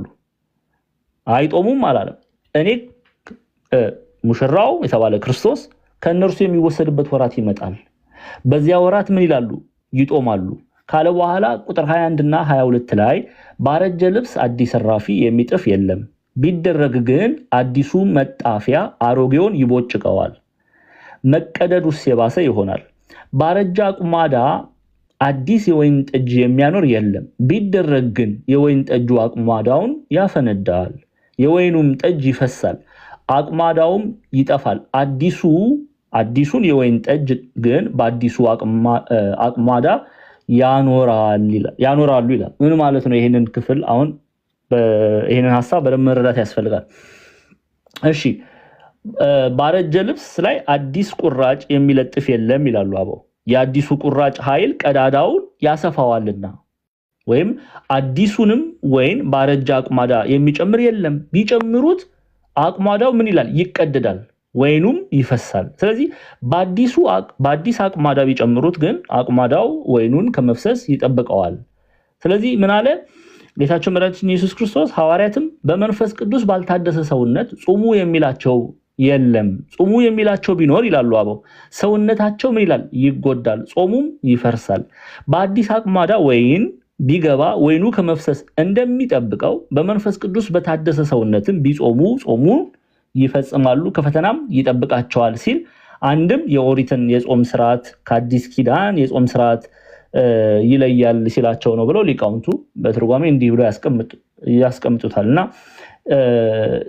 ምዕራፍ 2 ቁጥር 21 እና 22 ላይ ባረጀ ልብስ አዲስ እራፊ የሚጥፍ የለም፣ ቢደረግ ግን አዲሱ መጣፊያ አሮጌውን ይቦጭቀዋል፣ መቀደዱም የባሰ ይሆናል። እንዲሁም ባረጀ አቁማዳ አዲስ የወይን ጠጅ የሚያኖር የለም። ለምን ቢሉ ቢያኖር የወይን ጠጁ አቁማዳውን ያፈነዳዋል፣ የወይን ጠጁም ይፈሳል፣ አቁማዳውም ይጠፋል። አዲሱ የወይን ጠጅ ግን በአዲሱ አቁማዳ ያኖረዋል የሚለውን አበው እንዲህ ብለው ተርጉመው ያስተምራሉ ማለት ነው። ስለዚህ መንፈስ ቅዱስ ሳይቀበሉ በመንፈስ ቅዱስ ባልታደሰ ሰውነት ጾመው ድል መንሳት ስለማይቻላቸው የተነገረ ነው ይላሉ የኢትዮጵያ ኦርቶዶክስ ተዋሕዶ ቤተክርስቲያን መምህራንና በዚህ እንመለከተዋለን ማለት ነው። ማርቆስ ምዕራፍ 2 እስከ ቁጥር 22 ያለውን እንዲናየዋለን። ግን ጌታችን መድኃኒታችን ኢየሱስ ክርስቶስ አይጦሙም አይደለም ያላቸው፣ ይጦማሉ። የሚጦሙት ግን እርሱ ከነሱ በሚወሰድበት ሰዓት እንደሚጦሙ አስተማራቸው። ሌላው የቤተክርስቲያናችን አባት ይህን አነስቼ እንጨርሳለን። ቅዱስ ቄርሎስ ፈሪሳውያን ጌታን መቃወም አልቻሉም፣ መልስም አሳጣቸው። በመቀጠልም ይላል በማይጾሙት በደቀ መዛሙርቱ መጡበት፣ እነርሱ ራሳቸው ግን ክፋት በሞላ ልባቸው ለታይታ እንደሚጾሙ አላስተዋሉም። የጌታ ደቀ መዛሙርት ግን ስጋን በማድከም መጾም እስኪጀምሩ ድረስ ይላል ልባቸውን ከክፋት በማጾም እየተለማመዱ ነበረ ብሎ ቅዱስ ቄርሎስ ደግሞ ይህን ክፍል ይተረጉማልና በዚህ እንቋጫለን። ሰዓታችን ትንሽ ነው ያሳለፍኩት አይደል? በላዴ ብዙ አልሄድኩም። 5 ደቂቃ ፕሮባብሊ ቆንጆ ሰዓት ላይ ነው ቆምኩት። ይበቃል ይላል። ያስተማረን የገሰጸን የቅዱሳን አባቶቻችን አምላክ ጌታችን አምላካችን አባታችን መድኃኒታችን ኢየሱስ ክርስቶስ ስሙ ከአጥናፍ እስከ አጥናፍ የከበረ የተመሰገነ ይሁን። እጅግ የምንወዳት እናታችን ቅድስት ድንግል ማርያም ጸሎቷ መልጇ ከእኔና ከእናንተ ጋር ይሁን። ይቆየን። አሜን። ቃልህን ያሰማል፣ ጸጋውን ያብዛልህ።